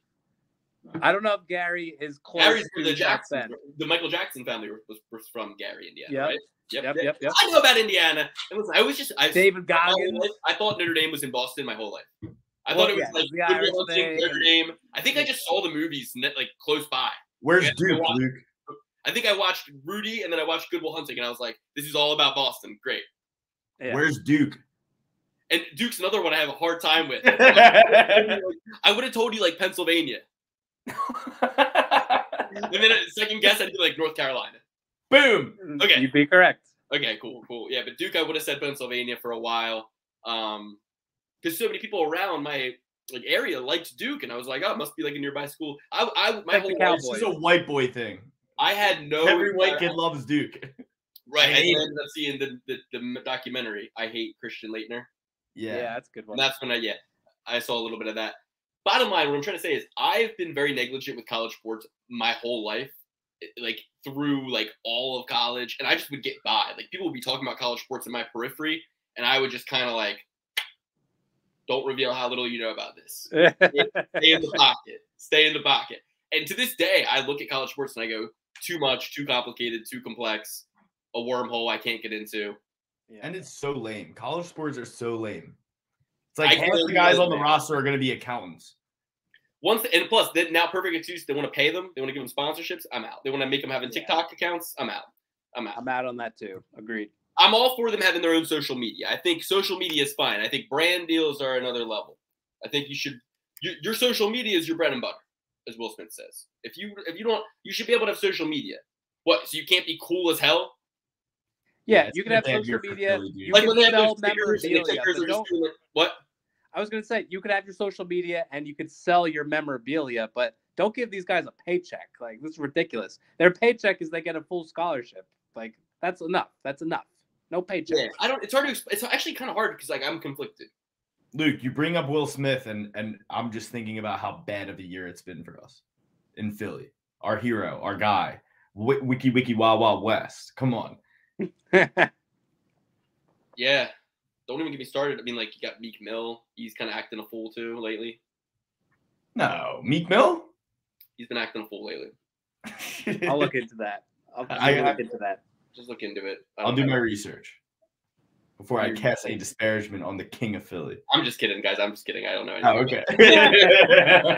I was hoping somebody could fill that in. Yeah, because I love Meek Mill, too. I don't want to cast any disparagement. Actually, I heard he had sex with 31 women in 31 days or something like that. I saw an article, so...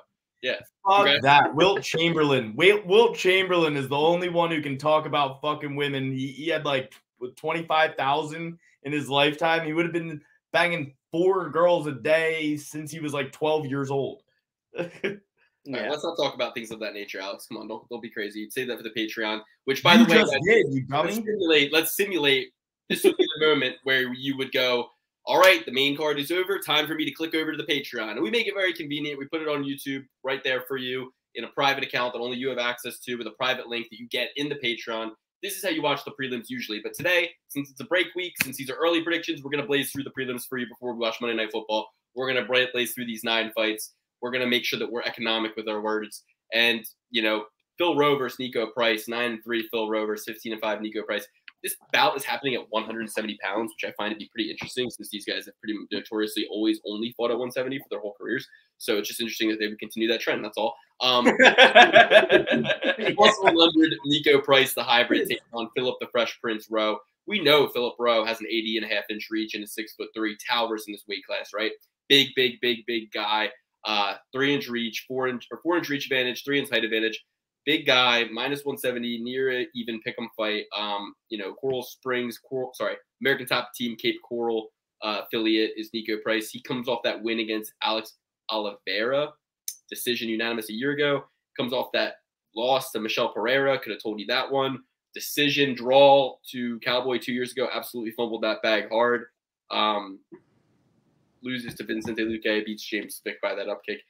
I kind of want to lean the Phil Rowe side here, but I see the dumb money's on it. I know Niko Price is a psycho, a crazy man. He's going to fight for your dollar. I think Philip the Fresh Prince Rowe. Alex, you were just talking about the Fresh Prince. It's a sign. You were talking about the downfall of Will Smith. I think that this will be the downfall of Philip Rowe. I'm taking the underdog plus 100 Niko Price because I know he's a psycho. I know he's going to be hard scrabble. He's going to fight tooth and nail, and I don't see any area where Philip Rowe has that much of an advantage. It's not like Philip Rowe's like a D1 wrestler going to go in there, D1 wrestle him to the ground and like control him there the whole time and make this a non-chaotic fight. If he's striking with Niko Price, some crazy shit's going to happen here and there, and I think that all things considered, Price is going to close the gap, crash the pocket, and make it an uncomfortable fight for Philip Rowe. And I think he ends up winning a blood and guts war that Rowe doesn't want to be in. So give me Niko Price. Yeah. I think I'm going to go with Niko Price too, because if anybody watches the news, you know, cops shoot to kill. Niko Price, former cop, he's going to shoot to kill. I think Philip Rowe does a lot of it's like point fighting in a way. I mean, he's not throwing with as much intensity. Like Niko Price has like 10 kids or something like that. He needs to feed every single one of those kids. And I know that his show money is how much a cop makes in a year. But that win money, but that win money, he can have a few more. Okay, so Niko Price is trying to inherit the earth based on how many freaking kids this guy's having. He's like Philip Rivers of the UFC. I was leaning Philip Rowe. I was leaning Philip Rowe hard. But I just think it's one of those things where it's like an Alex Pereira versus an Israel Adesanya. A guy who's shooting to kill, a guy who's dancing around, long reach, trying to keep you on the end of his jab. And yeah, he's finished a couple guys, but the Koski brothers, I've said it since day one, they should get cut. And who was the last guy he just fought? Witt. And he lost to one man, Gabe Green, who's a party spoiler. And I wanted to bring Gabe Green up specifically because he had a very close fight with Luke's favorite fighter. I don't speak his name, Alex. He blocked me on Instagram. To me, we let that dead horse lie. He blocked Luke, Dan too. Don't forget that. Don't forget that. I'm the only one who's not blocked. You're in this boat with me. You're in the same boat, buddy. You're in the same boat. I'm the only one not blocked by Ian Gary Machado. Okay? Oh, you brought it up. Hey, he's still my friend, guys. All right. I still like Ian Gary a ton. Machado. I still like him a ton. But he had a very close fight, Gabe Green. And that's why I did more research on Philip Rowe, by the way. I was like, oh yeah, he lost to Gabe Green, no big deal with that. Gabe Green gave Ian Gary, who I love, a very close fight. I'm kind of talking myself into Philip Rowe right now, but I'm going to go with the narrative. Cops shoot to kill. Niko Price is coming in there, and he's going to shoot to kill. He's going to knock him out probably. I'm going to split this ticket one more time. I'm going to go with Phil Hoyo Rowe, the Fresh Prince of Bel-Air. Do I love this fight? Absolutely not. I mean, Niko Price fights are like literally the most unpredictable things in sports. There's no way to predict this thing. Lose to Donald Cerrone. What's that? Lost to Donald Cerrone. I mean, the guy, he's getting up. I mean, how old is Niko Price? 33 to Rose 33. So wow, can't believe they're the same age. Rose 32. I mean, if we're doing dog years here, Niko Price is like 97. I mean, he's been in some wars. I'm gonna base my prediction based on that, based on the fact that, I mean, how much punishment can one man take in such a short period of time? He's very active, taking a ton of punishment against a guy that, obviously has taken a lot less punishment, but is still adequate in amount of UFC experience, and in fact is a rising stock in that regard. And also, Niko Price got those like jutting, arms. He's got these like weird pointy shoulders where he's got super long reach. But Phil, it's so crazy you just said that, because I was having a vision in my head of him doing one of those up elbows that the Yair hit Korean Zombie with. And I was literally seeing it in my mind's eye. I was seeing him duck down in like this weird wily exchange and just go boom, and Rowe go out. And then I saw Rowe going, I'm good, I'm fine, and trying to not be sat on the stool, but he wasn't fine in my vision. So I just had a vision. Guys. That's the vision. I'm switching to Rowe. No, Rowe got knocked out in my vision. Did you hear? I know. I'm switching. You're cold as ice, Charlie Murphy. Yeah, I think that Rowe's reach. What's the reach disparity here? I mean, Rowe's he's gonna hit Niko. Niko's gonna retreat, and then Niko's gonna hit him with the up elbow as Rowe is closing the distance, because Rowe's gonna get too carried away. Listen, guys, anyone who's getting super specific in their prediction of a Niko Price fight, avoid that. Avoid my pick. Avoid any pick. Don't bet this fight. Just be a fan on this one. My pick is gonna be Phil Rowe, but my God, I mean, how unpredictable can we get here? This is a crazy fight. Just enjoy it. He has 2 knockouts from his back, Niko Price. Doesn't he? Randy Brown and only somebody player else. in history with 2 knockouts from his back. Hey, I'll give you another prediction that I had besides Weili Zhang by knockout and Alex Pereira by knockout. I'll give you another one that I had, and it's called Andre Fiahlo. No.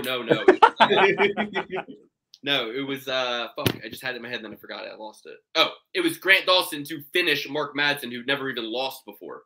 First loss, first finish, first time ever getting like 10 his hand not raised in the fight, and I predicted. So Others couldn't predict that. Okay, moving on. Emily Ducote versus Angela Hill. Auto bet, Ducote, fade Angela Hill to the grave. Don't care. What do you think, guys? Dan, you go first. I'll take Angie Hill on this one. You would. This is like one of those fights where Angie Hill is going to win, right? We got a young, inexperienced fighter, Angie Hill. You know, say what you want about her. Very experienced, lands a ton of volume, knows how to win fights against opponents who are, you know, up to her level, slightly below. This is a fight that she more than likely can win. 9 years older. Getting better in the grappling. I don't know. I wasn't all that impressed with the Ducote fight in her last one, so give me Angie Hill on this one. This is one I think that she's got the goods for. So, and Dan, you know who she didn't have a very stellar performance against in her last fight? Who's Jessica Panay, another old ass bitch. Yeah. So I think Jessica Panay and Angie Hill, completely different styles. That style favored Ducote. I'm going with Angie Hill. Yeah. Dan and I, we did the best last week. I mean, I might be the one in the suit with all the money, but I still give Dan a little pat on the head for being a good boy and getting all the right picks and following me where he should have. And even some of the fights he should have followed me, he didn't follow me, but hey, still pat on the head for Danny. It's Angie Hill. Danny, when Angie Hill wins, you can pat me on the head because I know Luke can never get on the right side of Angie Hill, and neither can I. But Dan reads her like a book. I'm going with Angie Hill. I led this train. I was the first one to pick it, so I'll bet you on that. You know, maybe last week we should have hopped on Dan, who was on an island by himself with Demopolis. Maybe last week we should have hopped on Alex, who was on an island by himself with Turquoise. And maybe Dan last week should have hopped off of his island of Kutalaba into the Kennedy and Chukwi Island. But other than that, we're pretty unified. I had Morose in the last fight. So, yeah, definitely the ladies' man is Dan every once in a while. But give me the fighter who's 9 years younger, Gordinha. Gordinha. You know what Gordinha means? You know what Gordinha means? I looked it up while you guys were talking because you were saying Gordita? You're saying bullshit that nobody cares about. Emily Ducote, Gordinha. That's her nickname. It's the thing that's inside of the not a TV gordita crunch. The Thanksgiving a gourd. It's kind of like a short, fat pumpkin. Nope, that's a cornucopia. You're thinking, I think, but no. Gourd found within a cornucopia. A gourd. Okay, yeah. No, listen, Gordinha is Portuguese for chubby or fatty. So. I can't wait to see Patty. I can't wait to see this little. I don't know what's so fat about her. She doesn't look fat to me. I'm assuming it's something I can't see on Tapology that's fat, and I can't wait to see it come weigh-ins day on the 2nd. Clay Guida versus Scott Hot Sauce Holtzman. Wow. Number 38 ranked lightweight worldwide. Clay Guida taking on number 49 ranked lightweight Scott Hot Sauce Holtzman. Clay Guida, 37-22, enters the octagon for the 60th time. Everybody. Scott Hot Sauce, 19 fights to his name. Pussy. Back in my day, he's the same age as Clay Guida, 39 years old, taking on the 40-year-old Clay Guida.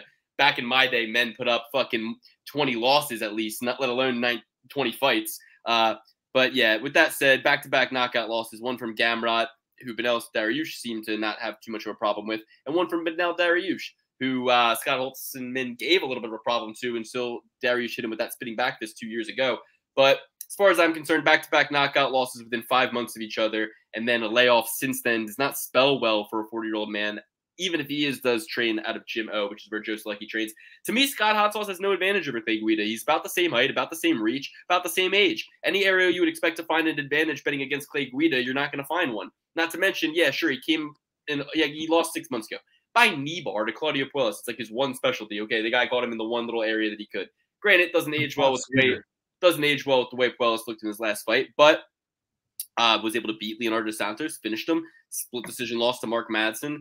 Very competitive fight. A lot of people thought he won that. Beat Michael Johnson less than 2 years ago. So in the time that it's been since Hot Sauce has been off from his loss to Gamrot by knockout, Clay Guida's managed to put in 2 wins and 2 losses against one Michael Johnson, who's still definitely competitive. I think Michael Johnson beats Hot Sauce if they face off by this point, and I think Leonardo Santos even beats Hot Sauce if they face off at this point. So give me the elevation, the guy who's constantly evolving, constantly elevating, constantly going from place to place in his band, legend of the sport, true Native American warrior, the carpenter, the Christian, the soldier of God, Clay Guida, the last bastion of the old guard, the last defender of it, the person who's on the cusp of glory, entering his 60th fight, and very lucid. Did it safely. Did it as chaotically as you could do it while also preserving himself. Don't ask me how he did it, because nobody's a bigger Tasmanian devil. Nobody's a bigger war horse than Clay Guida, and yet he somehow is able to have longevity as well. 60th fight. Hats off to you, Clay. We love you, and I'll be picking you at plus 160 underdog odds. So it'll be one of my picks. Clay Guida for the win. Yeah, I'll be on this fight maybe as much or less than I am on the Angela Hill fight, because I really don't know what's going to happen here. Hot Sauce has some power in the hands, but and it's a pretty good wrestling, but they're the same age. Clay Guida has way more experience. Yeah, Hot Sauce doesn't have the same miles on him that Clay Guida does, but Clay Guida looks good all the time. He's always competing. Just beat Billy Q in a grappling match this past year or maybe last year. Yeah. Really?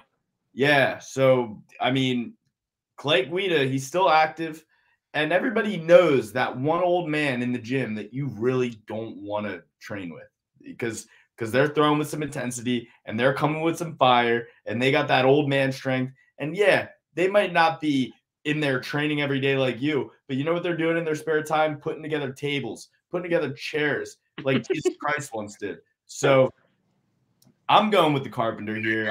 I love Jesus, but the Carpenter will rise. He'll rise the crucifix up. He should walk out with a crucifix on his back, like that Hawaiian dude in the early UFC days. What was his name? Diego Sanchez? No, the cross on his back. He carried a full-size crucifix out and then got knocked out. But it was like a big-ass crucifix, so he probably tired himself out a ton. People tried to help him. Guys, he's got some losses, 17 losses between the UFC and Strikeforce, but of those 17 losses, we're talking 16 of them being by decision. So if there's 16 of them being by decision or submission. Okay, so eight of those 16, half the time he loses by decision, and pretty much the other half it's by submission. I don't see Hot Sauce being able to submit Clay Guida. In fact, I see Clay being the one who comes out on top in grappling exchanges over the course of the 3 rounds. I think maybe Clay could lose the first round, but then ends up winning the second 2, because I don't think Hot Sauce is going to have the gas tank coming off a 2-year layoff, back-to-back knockouts. And also, Hot Sauce is kind of like the more muscular guy, built for show, not for go as much. So I don't really think he can knock out Clay, and I think that Clay could possibly even win a decision. I don't know, Dan, what do you think? Yeah, I'm going to make this unanimous. I'm going to go with Clay the Carpenter Guida on this one. Not the biggest fan of Scott Hot Sauce Holtzman, ex-minor league hockey player, very Happy Gilmore-esque. I'm digging the Clay Guida in this one, just as far as the volume. I think the wrestling, he's going to have an advantage. Does Hot Sauce really have all that much power in his hands? I don't think so. Is he a submission guy? Not really. At this point in the game, a guy that's got a lot of power or a good ground game could definitely take out Clay Guida, obviously. But if you're not, if you don't have a high level of one of those two things, if you're just kind of average, if you're just kind of hanging in there and you're the same age as Clay Guida, you're a 39-year-old, I'll take the guy that's going to be throwing up a ton of volume, going to be way more active, pushing the pace. Give me Clay Guida, man. Easy. And the host of one of the greatest fights in UFC history, Luke, Diego Sanchez versus Clay Guida,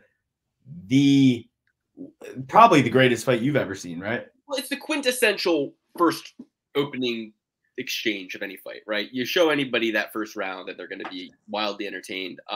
So yeah, and speaking of just absolute fucking buzzsaws of the lightweight division that have fought everybody in the lightweight division, a guy with 38 fights, a couple years younger than Clay, but pacing appropriately to get close to 60 if he keeps it up and not lose, is one the menace Michael Johnson, the man who's fought everybody from Dustin Poirier to Khabib. He is a legend of the division, a legend of the sport, but always considered to be kind of an unsung hero, somebody who was able to string together wins and get close to a title, but never really make the money fights happen when the money was on the line, and never really get that title shot, and never really string the wins together when it mattered. He's had some rough struggles recently, and he talked about that after his win against Alan Patrick. Great fight, great win, KO'd him, looked great doing it, battled back from a little bit of adversity. and great to see. But I think that kind of was the exception, not the rule. Goes in there, split decision loss to Jamie Malarkey. No shame there. One judge thought he won, and that's a good fighter in Jamie Malarkey. It was really looking like we were going to see the old Michael Johnson. I really want to take him as a plus 190 underdog. I almost like him more than Clay Guida in these underdog situations. But to me, you know, it's a 36-year-old versus 29-year-old, 7-year age difference. We don't have that in the Clay Guida fight. And the height and reach are the same. Mark Diakiese is like a carbon copy of Michael Johnson, just a little bit younger, a little bit slicker, a little bit faster. He looked like Mark Khabib Nurmagomedov in his fight against Vladislav Borisov 7 months ago, and was able to replicate some of that same wrestling 3 months ago. I think he can go in there and wrestle Michael Johnson to the ground. I think he can replicate the Khabib game plan. And if he doesn't have to, I think he could even knock him out on the feet. So I'm going to go with Mark Diakiese, -3, 230 favorite. Not a fight I want to bet. I don't want to take any pride in, betting Mark Diakiese at those odds, and then also seeing a guy I like and Michael Johnson lose. I'd love Michael Johnson to pull this out and get the win, so I'm hoping he wins. But the pick of who I think is going to win, Mark Diakiese. Michael Johnson, he's the guy who said, I eat pieces of shit like you for breakfast to Justin Gaethje. Great guy. Love Michael Johnson. Gave us some great clips, great performances in his career. But Mark Diakiese has looked more evolved than ever before. Like Luke said, he's looking like Khabib out there, the way he's doing takedowns. When he first came in the UFC, he was a very explosive striker, throwing a lot of head kicks, spinning maneuvers, but we see a new ripple in his game, and that only happens with somebody who's in their 20s, who can still learn. You can't teach an old dog new tricks. Michael Johnson, he does a lot of hot dogging. He does a lot of getting in your face, talking a lot of crap, but I don't think that phases Mark Diakiese one bit. He sees another guy across the pond who just got a title. They're all juiced up over there. He's going to go out there and probably finish Michael Johnson. And I don't take any pride in saying that, but unlike Luke, I take a lot of pride in betting on that, and I'm going to bet on it, and I'm probably going to bet on it heavy. I think when the history books are written, we're going to look back on Mark Diakiese and say, wow, this guy really just completely changed his game. I mean, he is a legit grappler at this point. You know, we haven't seen the submissions, but he's wrestling his ass off out there. And this is a guy who is a pure striker coming from England and now has legitimate wrestling. Is it, Khabib out there? No, obviously, but very serviceable. And against a guy like Michael Johnson, who has been proven to be taken down over and over again, just at will, whoever wants to. And I'm going to have a guy who has that striking experience, who is defensively very sound. I think this is a parlay pillar all the way. Give me Mark Diakiese. Easy pick, in my opinion.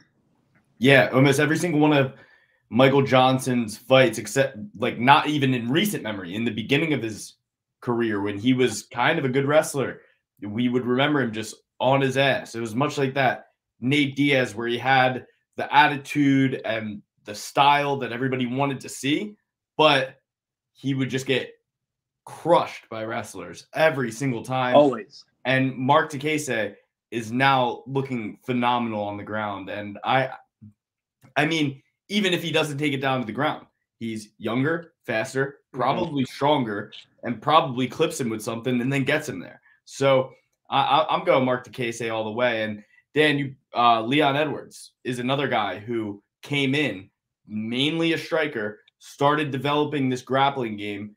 And it's funny because now he has one of the fastest knockouts in UFC history and one of the latest knockouts in UFC history. Guys absolutely phenomenal. And I don't know if they train together, but they ought to, because they both have taken the same career path. And I think Mark Diakiese is destined for great things. He's only 29 years old. Evolution is insane. Yeah. Absolutely insane. Since Michael Johnson fought Nate Diaz in the fight that Nate called out Conor McGregor afterwards, Nate only fought 6 times after that. Back-to-back fights with McGregor, Pettis, Masvidal, Edwards, Ferguson. So after that fight, Nate Diaz has only needed to fight 6 times. Michael Johnson's fought 12 times. So it just goes to show. Clearly, Michael Johnson wasn't making what Nate was making after Nate won that fight, went on, fought McGregor, and then everything else is history. But my point is, it's like there's a reason guys slow down. It's because they start making enough money. And like him not being at that level when he fought guys like Khabib, Poirier, Diaz. It's like kind of a sad story in a lot of ways that Michael Johnson put on all these same kind of performances, but the way the money gets passed around, it just feels like he had to. Likewise with Clay Guida, title contender who really had it all going for him. I don't know. It just feels like sometimes without that pay-per-view bag or that big, percentage participation, these guys have to stick around and chip away at it. But hey, Luke, you told me I can go into a fight. The maximum amount I'll fight is 15 minutes, and you'll give me $30,000 regardless. I'm in. Knock me out. I don't give a fuck. I will be out there. I'll be out there like the guys in Pride that Sergei Pavlovich was fighting, who just go down after the first punch, collect a bag, and go the hell home. Well, one guy who's always in it for the sorry, I just got to move on. We got 5 fights left to break down. I feel you. I'm just saying, interesting to see, that stat like 6 versus 12, right? Like having to put in overtime, double time, to make up the ground. That if he had beaten Nate Diaz there, maybe it was him calling out McGregor. Maybe you know what I mean. Turning points, sliding doors, butterfly effect. Either way, Darren Elkins, absolute marauder, taking on Jonathan Pierce, 27 ranked featherweight, 13-4, taking on 27-10 Darren Elkins, plus 310 underdog, minus 420 heavy favorite, 8-year. It's younger is Jonathan Pierce, 2 inches a fight, identical reach, training at a Fight Ready MMA. Here we go, plus 310 underdog. I mean, the fun bet's on Darren Elkins to play spoiler. It's hard to really judge, right? He looked good in the Tristan Conley fight. I mean, they were both kind of scrappy, and it was anybody's fight, really. But, a typical Darren Elkins fight. And then 10 months ago, looks like absolute dog shit against Cub Swanson. But before that, looked great against Derek Minner. Before that, looked great against Eduardo Grigori. And before that, was in there 5 fights ago against Nate Landwehr, Nate the Train. So, to me, Justin, it's JSP's fight to lose here, right, guys? I mean, it's unbettable at minus 420.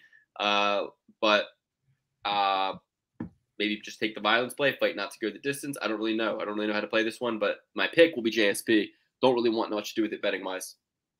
Yeah, I love the under in this one. Don't want to pay that price tag, especially JSP, a guy who's known to kind of fade a little bit later into the fight against a guy who has no quit in him whatsoever and will be there from bell to bell. I like the underplay here. It's definitely going to be minus 210 for under 2.5. But JSP, he's a guy who finishes. Darren Elkins, a guy who finishes. Yeah, you could think this would be a boring fight, but JSP gasses. Darren Elkins comes alive late.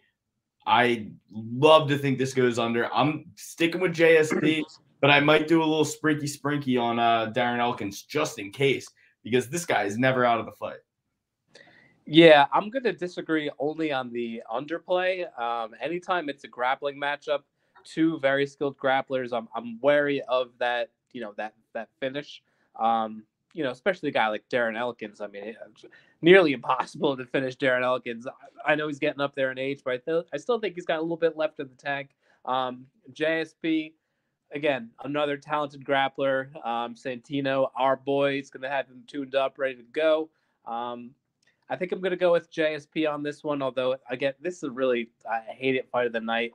Plus 310 for Darren Elkins in a grappler versus grappler matchup is it's tempting. It really is. It's very tempting. Again, the pick is going to be JSP, but when you have 15 fights on this one, a lot of options to bet on, this really isn't one of them for me. I think it's going to be a very entertaining back and forth battle. On the mat, I'm going to take the younger guy. I'm going to take the guy with a little bit more submission threat and probably a better striker in JSP. But my God, plus 310 for Darren Elkins. I mean, how many underdog upsets is this guy going to cash in for bettors?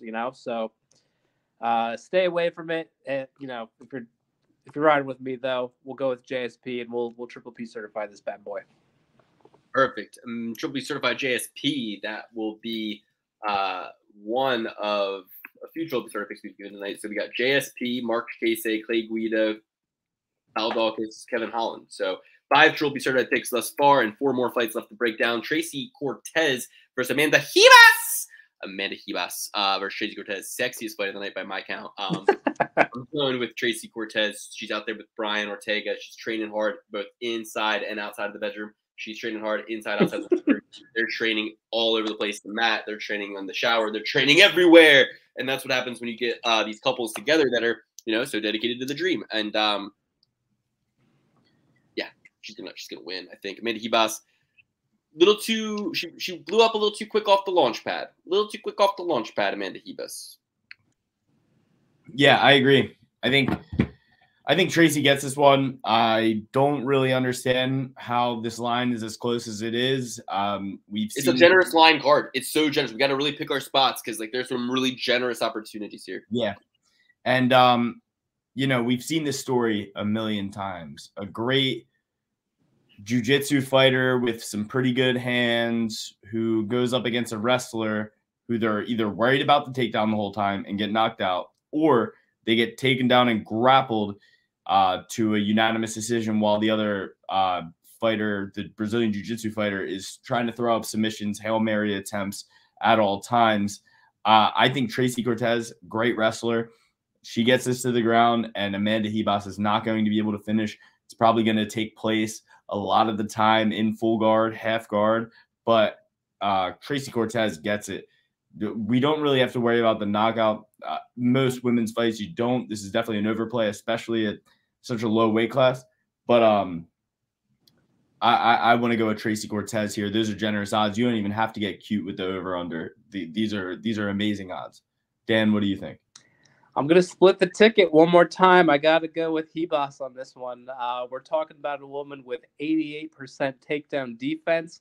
And on the opposite end of this, Tracy Cortez, if she doesn't get the takedown, where does she have to go? Her striking is really lackluster, not to be disrespectful or nothing, but I just don't see a path to victory if she doesn't get the takedown. And I'm seeing Ribas having a lot of matchups in her career versus grapplers, whether it's, jiu-jitsu players who are really selling out for the takedown, Vernon Jandaroba or Mackenzie Dern, or just straight up wrestlers like, what's her face, Miranda Marcos. So I don't know.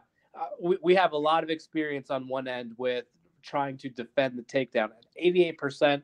Even if you're not going up against the best grapplers in the world, if you have a bunch of UFC fights and you're still posting an 88% takedown defense, that says a lot to me. And again, it's, Tracy Cortez on the feet to me is, you're missing out on a lot here. Whereas I feel like Ribas is going to be on the outside, the faster fighter, the more athletic fighter, and landing just a lot more volume, racking up the points there. So I see multiple paths to victory for Ribas, and pretty confident in this one. I like Ribas going into this matchup.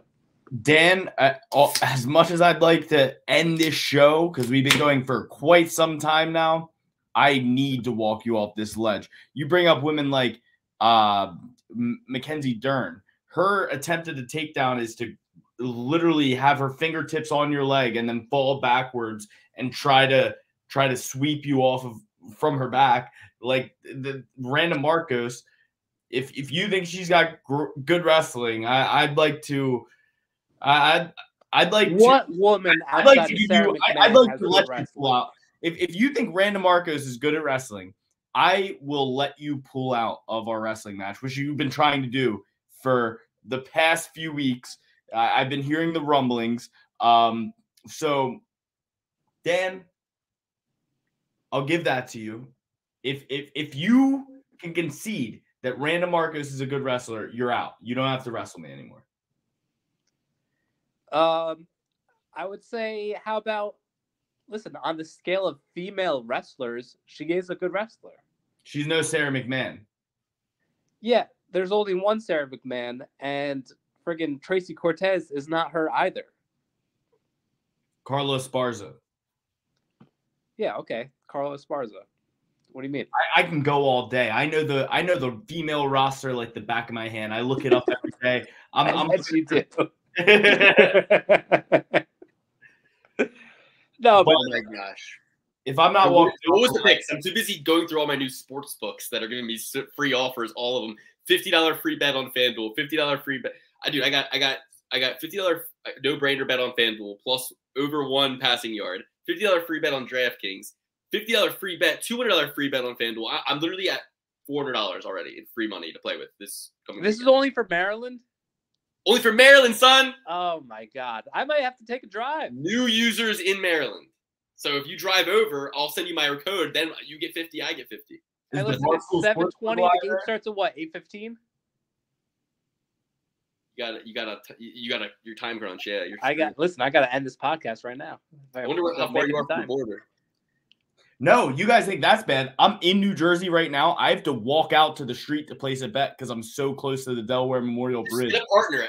Just call Rico and be like, Rico, I got a hot tip for you. All right, you got to give me half of whatever I make you right now. Oh, wow. That is Give me half. He's gonna be blown away though. You got to think of maybe a more savvy partner than. But anyway, I don't know if that's even allowed. You got to check the terms and conditions, check the policy. Just kidding. I know. I'm just joking. You're just, he's just tipping you for giving him some good advice on what he can do in the state of Maryland. Okay, moving on.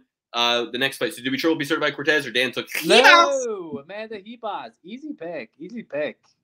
Not getting taken down. Doesn't have any wrestling. Yes, she does. Yes, she does. More athletic. Does not get taken down easily. All right. Nathan Levy versus Gennardo Valdez. Everybody, you talked way too long about that one. We're only an hour from kickoff here with the football game. I got so many bets I got to place. And I got to walk out to the street to place my bets. I'm so close to the Delaware Memorial Bridge. In the house I'm located in, which is in New Jersey, I have to walk to the street so that way they know for sure I'm not just in a boat on the Delaware River placing bets and then riding the boat back, which is absolutely atrocious. I am cross state lines, my friend. I am in New Jersey, and you better believe that. Yeah, who the hell wants to take a boat except to feel like a pirate? Okay, I would want to take a boat. All right. Nathan Levy taking on Gennardo El Rayadito, which means Little King, I believe. He just got knocked out by Matt Favola 9 months ago. And this guy just won a decision against Mike Breeden. Before that, lost 11 months ago to Rafa Garcia.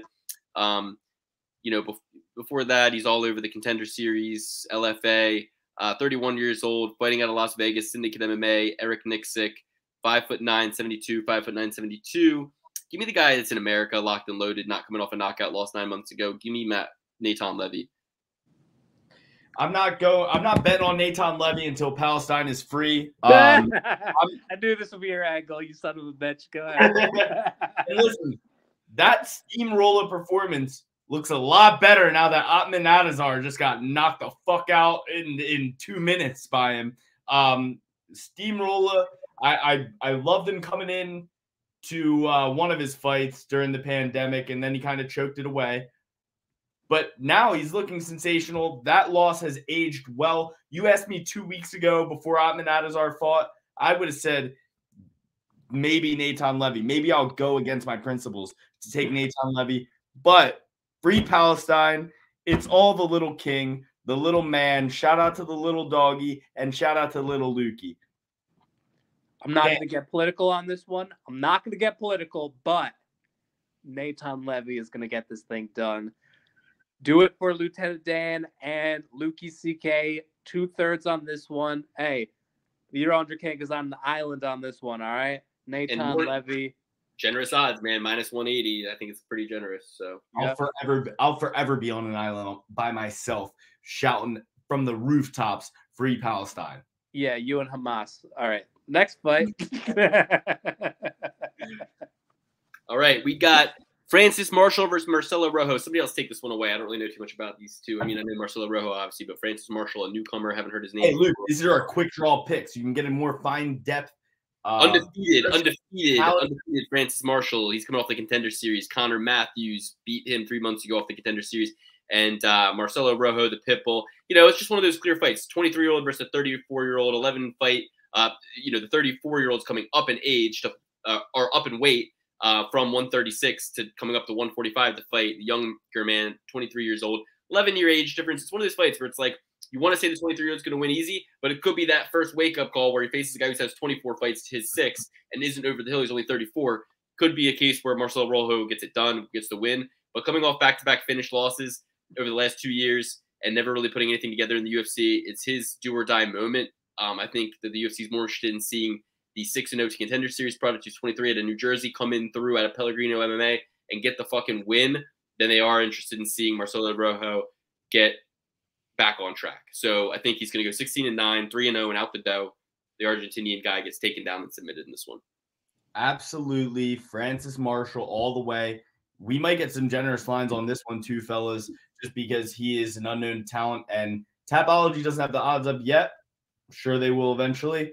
But Francis Marshall all the way. United States Wrestling all day. Greatest martial arts to ever exist. Dan. Man, the UFC is quite the learning experience. I really don't like these young 20-year-olds with less than 10 MMA professional fights, even if it's against a guy who hasn't had, the most spectacular UFC career of all time. I think that experience plays huge dividends. I'm going to go with Marcelo Rojo here. Check back later in our next episode, but as of now, we're getting to the nitty-gritty here where, further evidence is needed for our picks. But as of now, I'm going with the veteran Marcelo Rojo.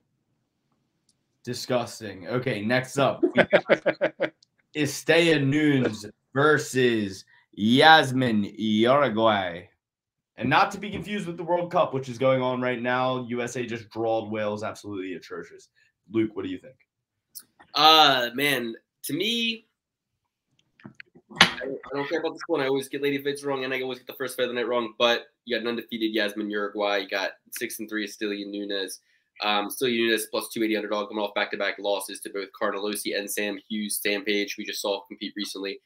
This could be another 3-0 and out the 0-3 and out the door, 3 losses out the dough. Lucindo 3 months ago, decision win. Yasmin Jauregui, Estella Nunes, going to be a great fight. Want nothing to do with it betting wise. I'll take the 7 years younger fighter just for the sake of the fucking argument, but I'm not betting this one. Call back to what Dan did you Francis Marshall? Sorry. Nope. And to Rowe, yeah. It was disgusting, yes. But as Dan said earlier, dog years, 7 years and lady age is a lot. That's a lot to deal with. And Estella Nunes, she's not necessarily looking like the tough biker bitch you pull off her bar stool and knocks you out. I think this is going to go crazy. Yasmin is going to destroy her. Estella is going to see estrellas all night after. Dan, you don't even know Spanish. Don't start laughing. Listen, I don't even need to know what it means. I know that you're attempting a foreign language. That's funny enough for me. I'm going to triple P certify this one. Nunes, listen, she lost to 2 polar opposite fighters, right? We got Ariane Carnelossi, who's like a strong, stocky fighter, versus Sam Hughes, who's like the skinny volume fighter, right? She's losing on both of the spectrums here. I'm going with Yasmin. Hot take, Yasmin, hotter than Paige Van Zandt. Hot take of the night. I think we got 4 cute ladies fighting on this card. Estella Nunes is pretty cute herself. She's got a little baby face. I just want to pinch those cheeks, but they're both attractive ladies. Live update. I just signed up for FanDuel, and they had a special where you could max bet $50 for there to be over 1 passing yard in tonight's Monday Night Football game. I took that, so I got $50 coming to me through that. Then there was a special $200 in free bets if you deposit 10. So I deposited 25, and I bet 10 on the Dr. Disrespect boost, which is Christian McCaffrey +1 touchdowns, George Kittle 25 receiving yards, Deebo Samuel 40 receiving yards. And you're a big Dr. Disrespect guy. Love the doc. So I saw that. I said, got to roll with the doc. Threw 10 on that to win back 45. Win back 45, plus 350 odds. So I got 45 courtesy of the doc, 50 courtesy of the FanDuel. That should be 95. Then with my $250 of free bets, I put them all on Kevin Holland. Okay. At -140. 250 on Kevin Holland at -140, already locked in. That's just on FanDuel. We'll see what I can get off DraftKings right now.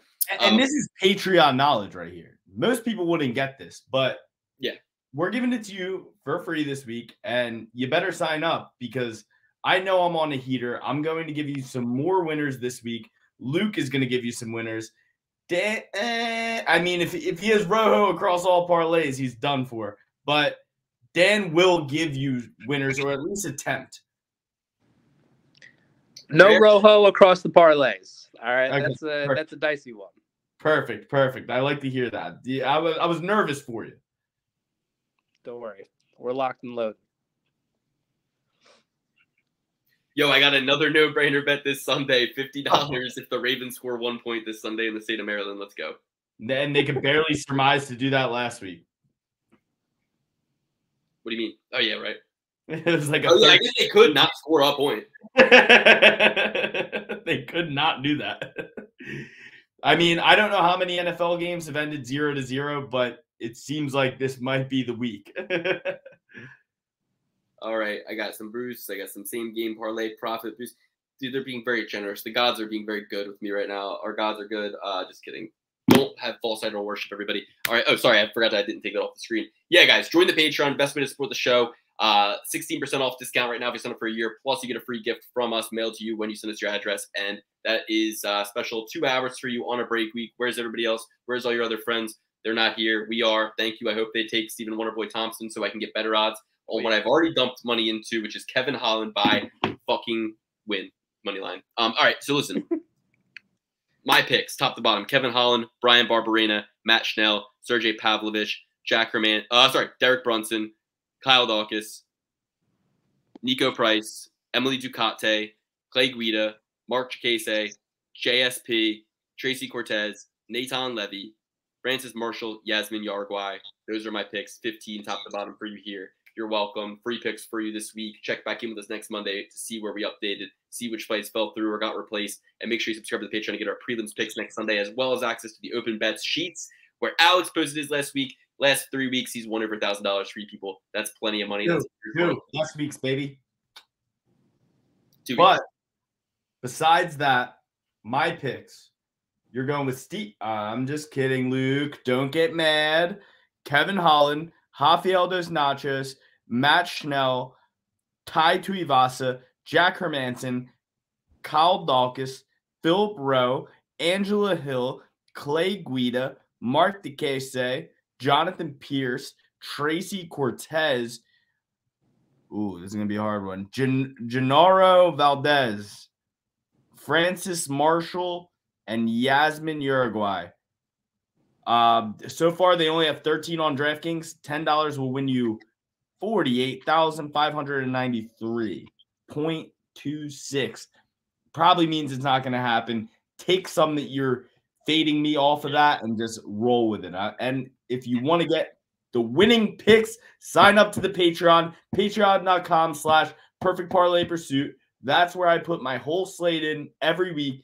Every bet that I actually place, I don't need an Excel doc. I show you exactly the money I put and when I do it. Go ahead, Dan, if you are ready. If not, I'm here. I'm ready. So as Alex said, we only have 13 in DK. I got Amanda Ribas, Kyle Daukaus, Jack Hermansson, Mateus Nicolau, Sergei Pavlovich, Rafael dos Anjos, Kevin Holland, Clay Guida, Nathan Levy, Angela Hill, Mark Diakiese, Yasmin Jauregui, and Philip Ho. That Rowe $10 wager only on those 13 will pay out $6,141.77. And which are the fights that I am missing? What are the 2 fights that we're missing here? Dan, I mean, you're reading them all the fuck out of order and shit. Like, next time, just go from Tapology, right? Go Tapology, top to bottom. Because I'm looking at the fights in order. Stupid fan base, all right? I'm looking at the fights. I'm looking at the fights in order. What's it say? We can't see. Not deposit to your Alex. We can't read it. Just read it to us. Not deposit to your account right now because of a restriction on your account. My account has now been restricted. Dude, it's because of your geolocation. No. It doesn't say I'm in the wrong spot. I know exactly what happens then. It has a little yellow symbol. It says we can't verify your location. Ladies and gentlemen, I might have just got kicked off of DraftKings for being so hot. No. So hot for you. FanDuel, here I come. Cut the fucking check. I'm coming, FanDuel. And I'll get all of my gang with me. Well, you still get a bonus if you send her a Vandal, even if you don't get the no-brainer bet. You're still gonna. Maybe you could just take a John over to Maryland. I don't know, but all right. Well, Trophy Certified picks: Kevin Holland, Kyle Daukaus, Clay Guida, Mark Diakiese, JSP, Nathan Levy, Yasmin Jauregui. Not Nathan Levy. 3, 4, 5, 6, Not 7. Nathan Levy. Not Nathan Yes, Levy. Nathan Levy. No, Yes, no. Levy. Free Palestine, motherfucker. I'm going with the other guy. Oh, okay, true. Alex is going with Valdez. I forgot about that. Alex, you're also taking Philip Rowe, right? You're fading me on that? Yes. We both are. All right, well, there's 4 prelims picks you wouldn't have otherwise gotten if this wasn't a break week. Jauregui, JSP, Diakiese, and Guida. Check back next week to see if those stick. 2 main card Trophy Certified picks, Daukaus and Holland. Guys, 6 out of 7 last week. And this week we got 6 picks for you. So we just shed the one that we weren't going to get right. Who knows? Maybe it was Levy. Maybe Alex is weird. And Luke, give the people what they want. Put some fucking timestamps on the thing, would you? I'll put some timestamps on, guys. I'll put some timestamps on. I got some days off. I'll get them in there by Wednesday. Okay? Check back in on Wednesday if they're not there, all right? Man of the people. Wednesday night, too. Wednesday night.